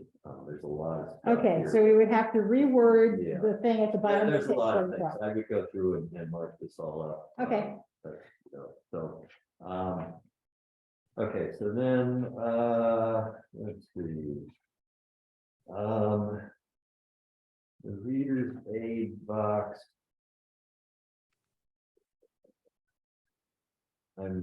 That we have to change dwelling to something in that, Yeah, yeah. but I thought that was. And my notes from that first discussion was that you were gonna review and rethink the implications of that. Yes, Yes. so that's part of that reviewing and rethinking. Okay, all right. Thank you, Ron. 49. I'm up to 51 at this point. Okay. How about, can we go back to 42? Yeah, please. We have in here. Under the telecommunications power, yeah, we have axes all the way across there. right. We don't control that at all. We have I realize that's true. This is about I don't know if people online heard. Bruce. No. He was talking on page 43, telecommunications tower. We have SUP in ag rural and focus commercial, and then X's across, and he says, well, we don't really control that. It's controlled by the state. That's true.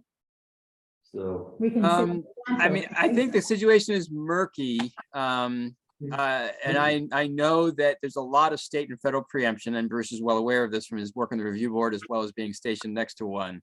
But whether we cannot say you can't be in some districts or allowed in other, I don't know the status of the law on that. I think that we're allowed to say what we want, and people can object later. That's what I think.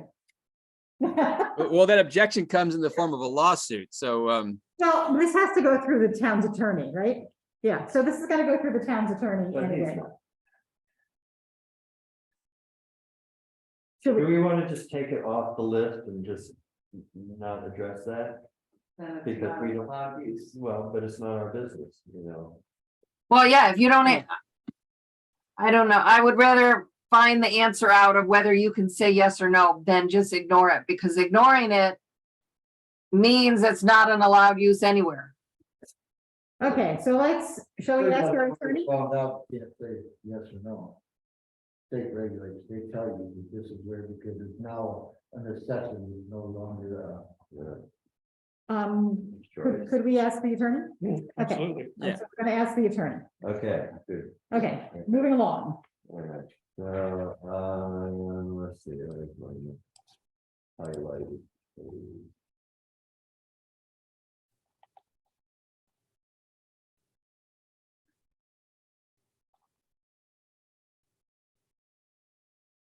Elementary standard, did you say burning on 45, we were wondering about the footnote? oh, yeah, that's. It's when we're gonna go review this stuff and that will come up, If we decide to the switch, ramifications. yeah, I see something on page 52.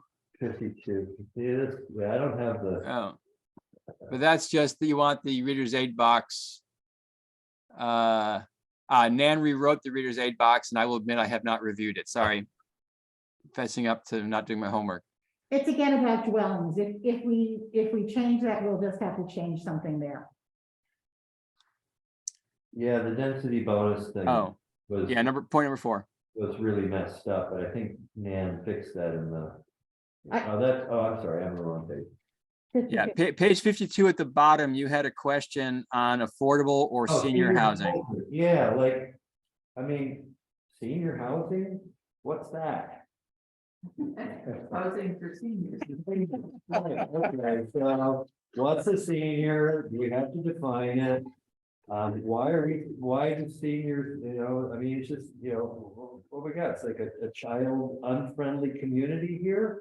I think. No, but there's specific developers out there who are in the business of building housing dedicated to senior citizens. And there's And they- programs and funding out there. There's all sorts of developments that are senior oriented developments. And they also include assisted living facilities.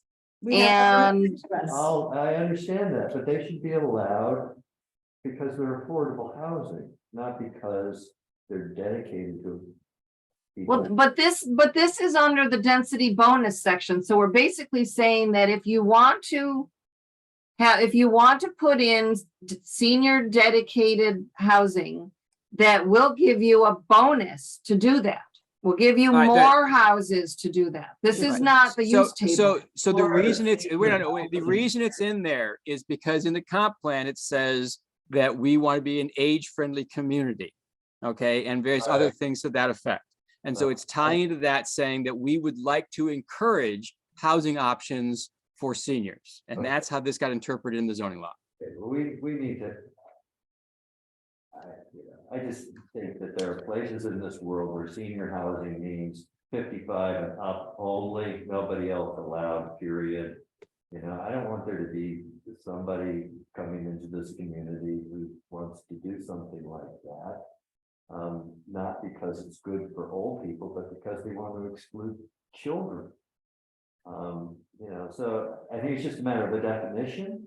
You know, affordable housing for minors. I think it's, well, you know, is it affordable housing? Is it all just affordable housing, or is senior housing a special subset of affordable housing? Senior housing is a subset and not necessarily affordable. Okay, Affordable in this definition is, you know, relates to below Right, market rate, right, and right. it gets a density bonus, and Okay. that's all ages, anybody can live there, okay. probably have to be income qualified, you know, that kind of thing. So what is senior housing? So senior housing is typically, housing for people 55 or older. Some of it, if it's a nonprofit senior housing, they by nonprofit status have to include some, you know, some lower socioeconomic individuals. Other senior housing, that's private, not non, you know, that's for profit, not for profit. Doesn't have to include the, you know, the below market rate. So if everybody has an understanding that this has a definition that everybody understands it. Fine. And Well, we should put that definition in the Yes. definition section. I'm looking back and there usually is a definition for senior housing, but we don't have one. All Okay, right, let's go. okay, so we'll add one. Ernie, Yeah, on 49, you had said something about an example for a comprehensive subdivision. oh, I was wondering whether it would be worthwhile to, you know, actually kind of use the Reader's Aid box for examination, conservation, subdivision, but that, let's go beyond that. I'd like to get to more important stuff. Let's see, development standards. I had something about, we had roof pitches. Yep, I thought we got rid of that, somehow it snuck back in, maybe I didn't. I think roof pitches was an article, was it 5, It's 6.2.3. which is about page. It's 6. in the design standards. It says roofing shall have a minimum pitch of 4 to 12. Exceptions for environmental or energy related designs may be allowed. 67, I think. Yes. I just thought we got rid of it. If people remember differently, I'll move on. I don't think we got rid of it. I think we had a discussion about it and the pitchy roof people won, Yeah, okay, okay? all right. There was there's something about the hydrological investigation. Yeah, I'm just reading that now. It's on page 57 near the top. All right. The well test yield. Yeah, my point being that was gonna, with that threshold, it was gonna require, you know, a 3-unit, multifamily house to do a hydrological study. And I thought we might bump that up a little bit. Did you read Nan's response in yellow? Yeah, what did it say? I don't have that. Oh, sorry. She's saying that the 1,000 gallons is what is recommended by the New York State Rural Water Association. in their model recommendations. But that she thinks it's largely oriented towards commercial water uses like car washes. So Sure. one suggestion for us would be to make this particular requirement shall, and as required for commercial users of 1,000 gallons or more, and change the language to may for major subdivisions. That's what she wrote. Well, it's just that by our definitions, multiple family housing is commercial. I would like to see you not have to go through hydrological testing if you want to put up a 3-unit. All right, let's see, you said 300 gallons, 4 lots, 1,200. I don't remember what I did. Well, you suggested 1,500. I just, yeah, you know, I was gonna like, Yeah, I'm, yeah, You were suggesting 1,500 watt. yeah. oh, Oh, That gallons. if the daily Yeah. usage exceeds 1,500 gallons, then you're. Hydrological. You know. 1,250? I don't care. 1250. Okay, so the concept here is to change on the bottom of page 56, 1,000 gallons per day to 1,250 gallons per day. My idea was that this would, you know, I mean, a 3-bedroom house is 350 gallons. So if you had, you know, an 8-bedroom apartment, Right. you know, that's going to be somewhat more than 1,000. 1,000, but not 2,000. So something over. Okay, Um, And literally, I mean, I wasn't just splitting hairs. The 1,250 I chose because it's not, I mean, the 1,500 is 50% more than what this Yeah. Rural Water Association recommends. So I was just going back down towards like a 20 or 25%, yeah. you know, exceedance. Yeah. Let's table that one for a minute, because what I will do is I will go back and look at the septic law of the you know, New York State standards, and I will come up with a number which will allow a 4-unit or 4 8-bedroom, you know, Yeah. 4 2-bedroom unit. and I'll have to go Yeah, through this. I'll throw that out for Okay. next week. That sounds great. Okay. Thank you. Oh, yeah.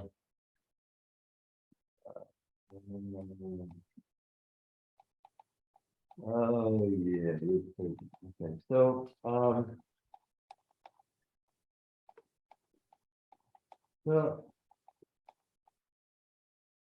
so, Bill, you've got my notes there, you know, just Yeah. tell me what page the next one shows up. Yeah, the next one I'm seeing is on, the page is, must be page 67. But, Okay, that was the minimum pitch you guys just talked about though. that was your pitch, yeah. Okay, so we're moving on. I'm scrolling through the document because I don't want to miss anything. So it's, They should be over in the. oh, here side. we go. Nan had something. This is not an Ernie. On page 73, Yeah, under major home occupations, point number 2. The line is that the major home occupation may use 100% of an accessory building, provided all relevant design standards of section 6.1 and appropriate standards of article 7.4 of the zoning law shall be met. And Nan says, is this correct? Both the master and the Google Doc has this, but I'm not sure. Ernie asked for this to be discussed. Here's his comment. We should discuss it. The ramifications are significant. It seems like there should be some limits, but I'm unsure. For instance, would the kennel operation on Old 76 be considered a home occupation and therefore allowed in any district? Yeah, and I agree, Ernie. I mean, for me, again, it has to do with it is determining whether something is, it has to be primarily residential. That makes it a home occupation. I mean, And I think what I was concerned about this one is that, so that I don't have an issue with 100% of an accessory building being used, but I am unsure of, so section 6.1, in 7.4, are all of those design standards that we have for commercial buildings. And that's not, you know, that's not normally applied to home occupation buildings. So my question was not on the 100% of an accessory Oh, building, Yeah. but what Okay. design, what if any design standards you were going to require for a major home occupation?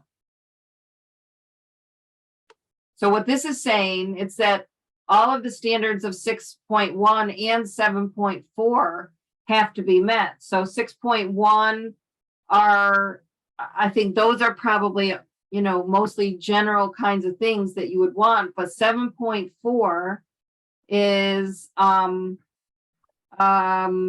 wait, let me look. So 7.4 is, the water quality one, water supply. Wait, where was I looking at? Air quality, sound, lighting, energy use, you know, so that there's a lot of stuff in there. And I just wanted to be sure that that was written the way you intended it to be. I don't think so. Yeah. I think 6.1 makes sense. It's not very specific. It basically says it should be, you know, it should be, you know, of the same character as the context and compatibility is kind of what it's saying. But 7.4 is very detailed.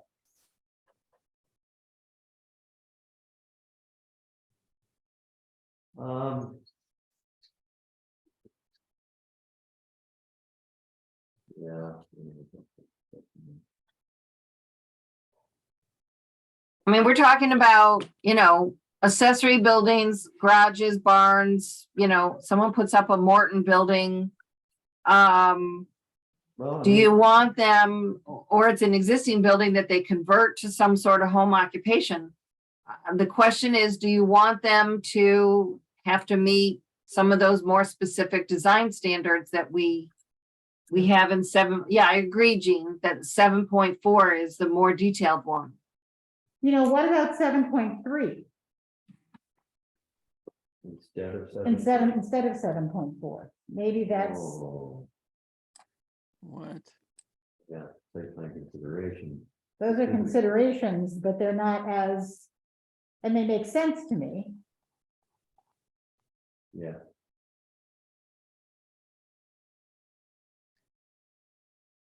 Well, I'm confused because how do you meet, I guess someone says adequacy of, I mean, these are review criteria, but they're not standards. So how does the major home occupation meet a criteria?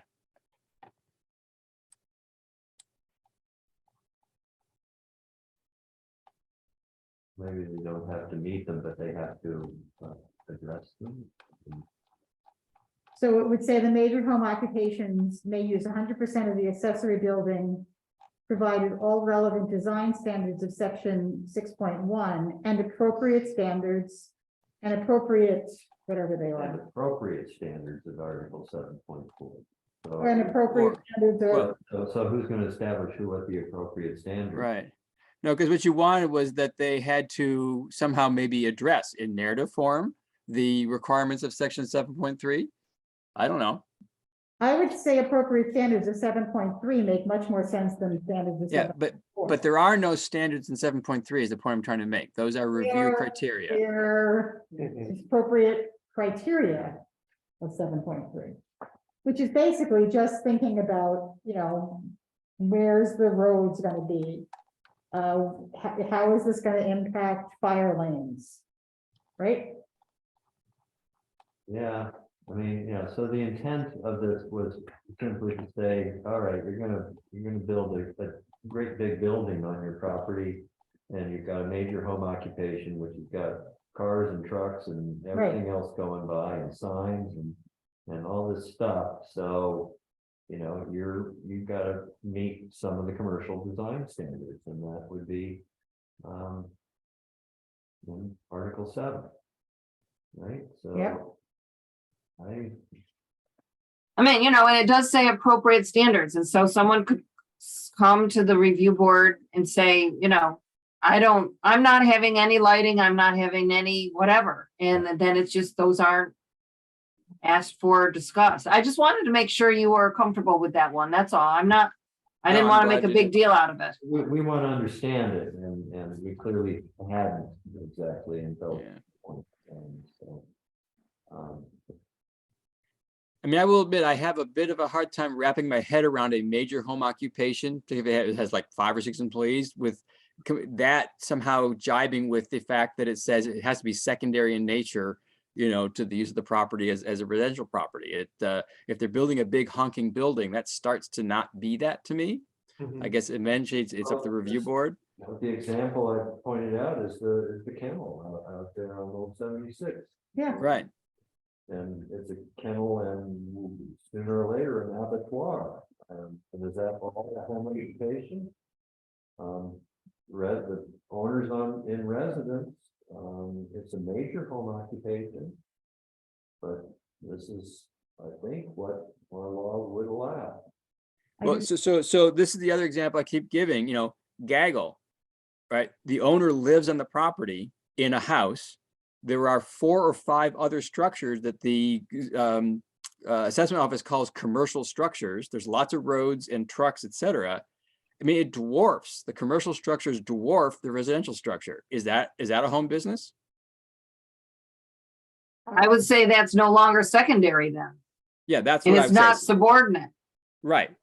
But the kennel building maybe is subordinate. So I think there is a line we can see there, right? Yeah, I mean, I I hope- think the kennel building is subordinate. I've been to that place many times and I think it's fairly subtle. Okay, so as long as we all agree that there is a line that can be found that divides a major home occupation from I'm running this place as a business mainly. So, okay, as long as we can figure that out, that's fine. It's a fuzzy one. it is a fuzzy one. I mean, I, for instance, could imagine someone having a 20-acre piece of property, having a big house on it, and having a big wood shop on it that might employ 4 or 5 people. And that would be a major home business. All right, so as far as this goes, though, are we going to say appropriate and somehow something about Article 7.3, or what are we saying on this point here? Ernie, I want to defer to you. I because- don't know, because this is really Dan who brought this up originally, and I just kind of was starting to think of examples of, you know, big secondary buildings that were part of what could reasonably call the home occupation, and that was the one that came to mind. And so that was why I kind of was starting to think of what kind of a cap we were letting out of this bag. But you know, the other point that Nan's making, which I think is very valid, is that if we are going to allow those sorts of things, then they do need to be subject to the same sort of ground rules that other commercial Yeah, developments are. And so I think and almost leave it as is. So, and I'm leaning with you, Ernie. We're again, it does say appropriate standards. The appropriate would have to be determined, I assume, by the review board. I would think so. Yeah.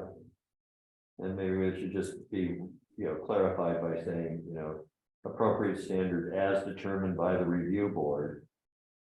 Okay. Yeah. Okay, so then after standards, add the phrase as determined by the review board. I guess that's a motion, Ernie. I second it. Okay. I first it. Yeah. Okay, all in favor? Aye. Aye. Aye. Aye, that's all approved. Okay. Thank you. Get late here, guys. I know. It's, we have about, I would like to do more of this for about 10 minutes and then let's determine Okay, when we're all gonna right. meet again. All right. So Okay, Bill- next page is page 74. Which is parking under accessory dwellings and uses. This is another thing about my faulty memory. Did we get rid of minimum parking spaces? Parking shall be a minimum of 2 spaces for the primary dwelling on site and 1 for accessory unit. I think we got rid of it. That's my recollection. I don't recall one way or the other. I remember debating parking at one point in terms of maybe how much we required. And we actually divided like on 1.5 of something at one point. I don't know where that is in here. I thought we just kind of decided that in this day and age that requiring parking was. Yeah, was just that's not my something that recollection. we Needed to do anymore. We did at one time, at least we discussed, that, parking. And Tim has his hand up, by the way. Language to the effect of Okay. parking would have to be off-road, off-street. Right. On-site. On-site. Yeah. Tim Murray, Maybe he remembers. I was just going to remind everyone that we have a winter parking regulation in the town where you're not allowed to park on town roads from December through what, April, April or March, so that it would make logical sense to have at least a one required parking space. okay, So Given this that- is for accessory dwelling units. This is accessory dwelling. unit. Oh, okay. So,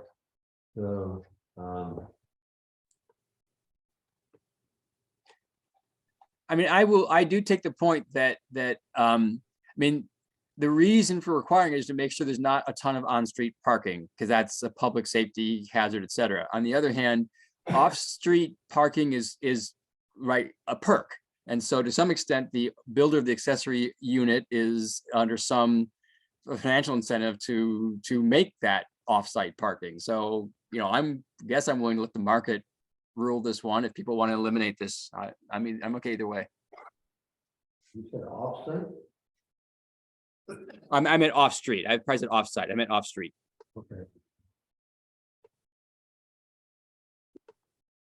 do people just want to leave it? Are you happy with where it is? I just thought we had kind of gotten rid of it. and I Well, I just- think so too, but no one else seems to remember.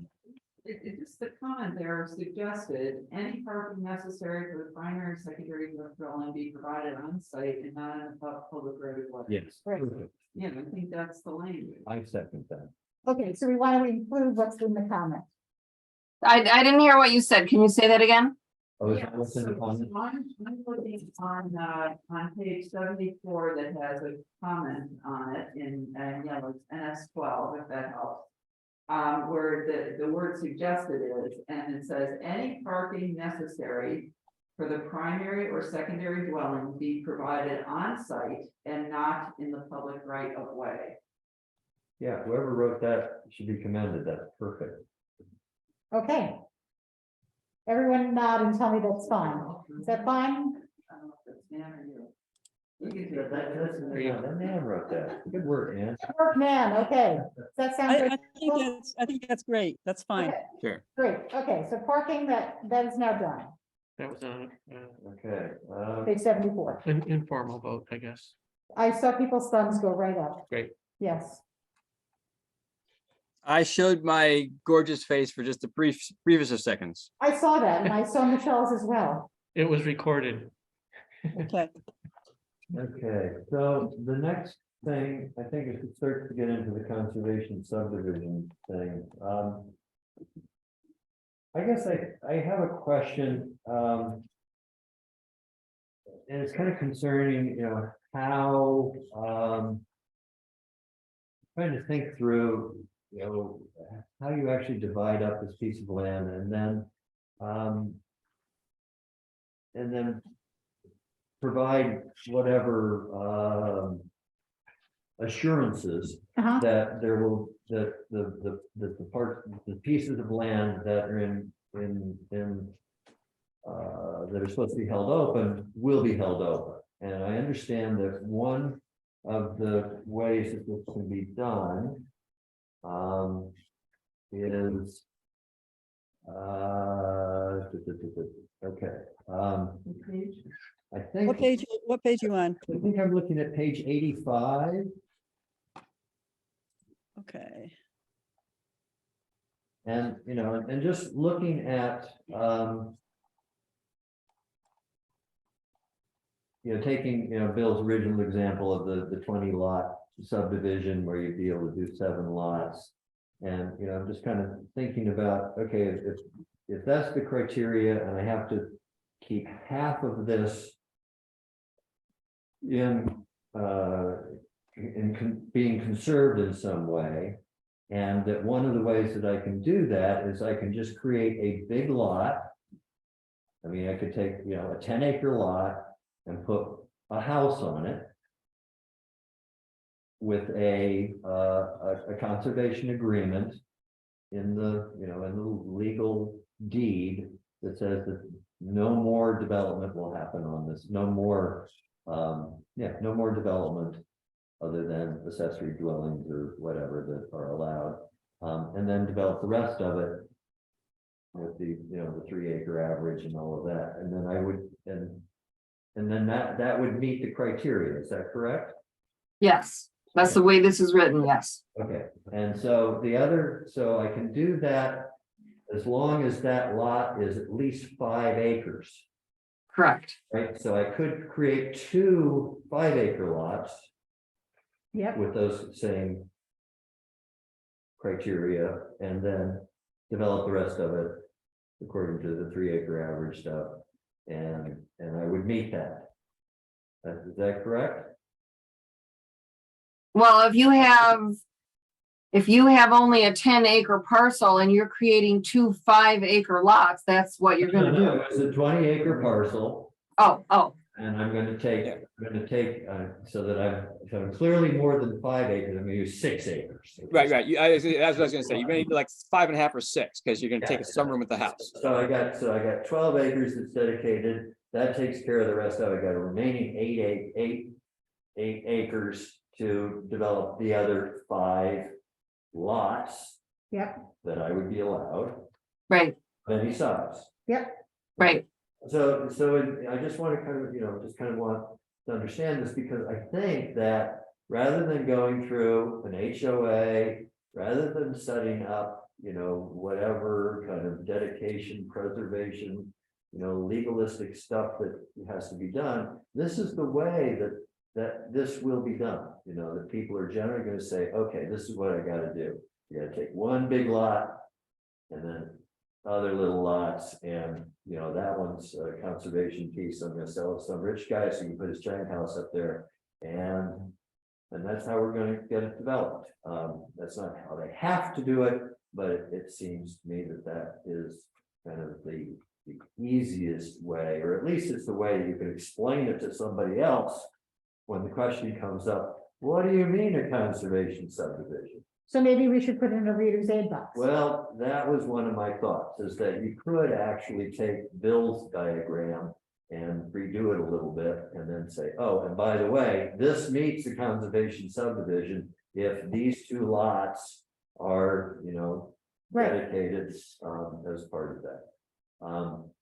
It's just, you know, it's just that in reading all of this stuff, it took me a long time before I could kind of finally go down and say, okay, here's an example of how this works. And, you know, it makes some sense out of it for myself. If I was told I had to go and make the most money I can out of this 20-acre parcel, you know, how would I go about doing it? And that would be at least the first step. I think a reader's aid box makes a lot of sense. What do you guys think? As long as we're building the McMansion. Yes, for what I'm saying. But I mean, So there's so if- many permutations of Right. how a conservation subdivision could be done. I'm not sure that a reader's aid box that has just that one example does justice to the flexibility that this Right. technique offers. Yeah. So what I was about to say is we should at least give 2 different ways and say there are many. But that would be my suggestion. If we went this way, is to do one like Aaron suggests, and maybe one that is more along the lines of some of the ones at least I've seen online, where there's some sort of area that Right. doesn't have a house on it that's set aside. I think we could give 2 examples. Yeah, dedicated open space. I think that would be Deeded, rational. yeah. Yeah, and yeah, that seems rational and It's just, good idea. Let's have a reader's aid box. And I guess I can work on figures if folks want that, or I don't know. I love that because I can't, so. Well, the ones in the literature are so pretty with little sketches of houses and trees and things, but all I can do is draw is blocks. But I like the block. Meandering streams and, yeah. Okay, with 2 examples. Okay, so I have that as something we're going to do. Okay, And I think we're sort of done for time here. yeah, and I think that That may just be about all of the stuff that I have that we need time to. Excellent. So we have to meet at least once, and perhaps that would be it, to do the things that we said we were going to do, which is we are going to have this this kind of riparian buffer intent, how to do that. We're going to pursue what the whole ASPR for commercial uses idea. And we're going to send some email to each other about that. I'm going to write these notes up tomorrow so I have a memory of what they are. The question is, when should we meet again? Let's look at 2 weeks from today is the 22nd. Does anyone actually want to meet that day? It's the 20th. Oh, it's the 20th. Is that rational? I can't meet next Tuesday myself. I have a previous engagement meeting, horribleness, that I have to do. I cannot promise to be able to make a meeting on the 20th, but that's way better for me than next week. And so I won't know for another week or two, but I can probably do the 20th. Okay, Bruce, are you going out of town? When will you be here until? Okay, I'm gonna send an email out tomorrow with some possible dates for people. And see what we come up with. Because I would very much like to see if we can have this second meeting, get this done, see if it's, make sure that Nan has a time to do this, and then we all have a chance to read it again. And then we will vote on it, because Nan is also going to give us a report. Just to give us a report format for us to look at, right? Nan, do you have anything you want to say about that? Other than I think you have been keeping a list of suggestions and other kind of policy things that have come up that are not necessarily zoning related, that would be great if you could get me that list so I could include it in the report. Okay, I will send that to you again. Send it to all of us so we can. Okay, I will. And I will. So that's like, it's like stuff about the adult law, etc. idea. Okay. Thank you. I think we got through a lot tonight, which surprised me. We got a lot of stuff done. I want to thank everyone again. I thought the 2 recent public information sessions, I was very pleased with the number of people who came and attended and listened and asked good questions, and we gave good responses, and in general, everyone was good humored. Civil, of course. It was, which I'm all for. So, with that, I say we adjourn. Is that good? Okay, we are adjourned. Thanks, everybody. Thanks. Good night. Good night. Oh, Mark, if you're still there, Yes, I'm here. so you picked up signs and stuff, right? Yeah, I did. Inclu- I have a box of stuff for you in my car. Okay, including because when you took down the one in front of the Brookendale Community Center, I don't know what you did with Yeah, that one. I got them all. Yeah. Okay, because it would fall apart at the broken spot, but at any rate, and also there was some electrical stuff, like a couple extension cords, That's the box I have for you. Awesome. All right, I'll contact you sometime and get it. I'll get it to you, Bill. Yeah. Whatever, we'll work it out. Okay, thanks so yeah. much. Thank you. Yeah. Good night. I have on here the recording, Let me shut this recording off. so. Oh, this is the note.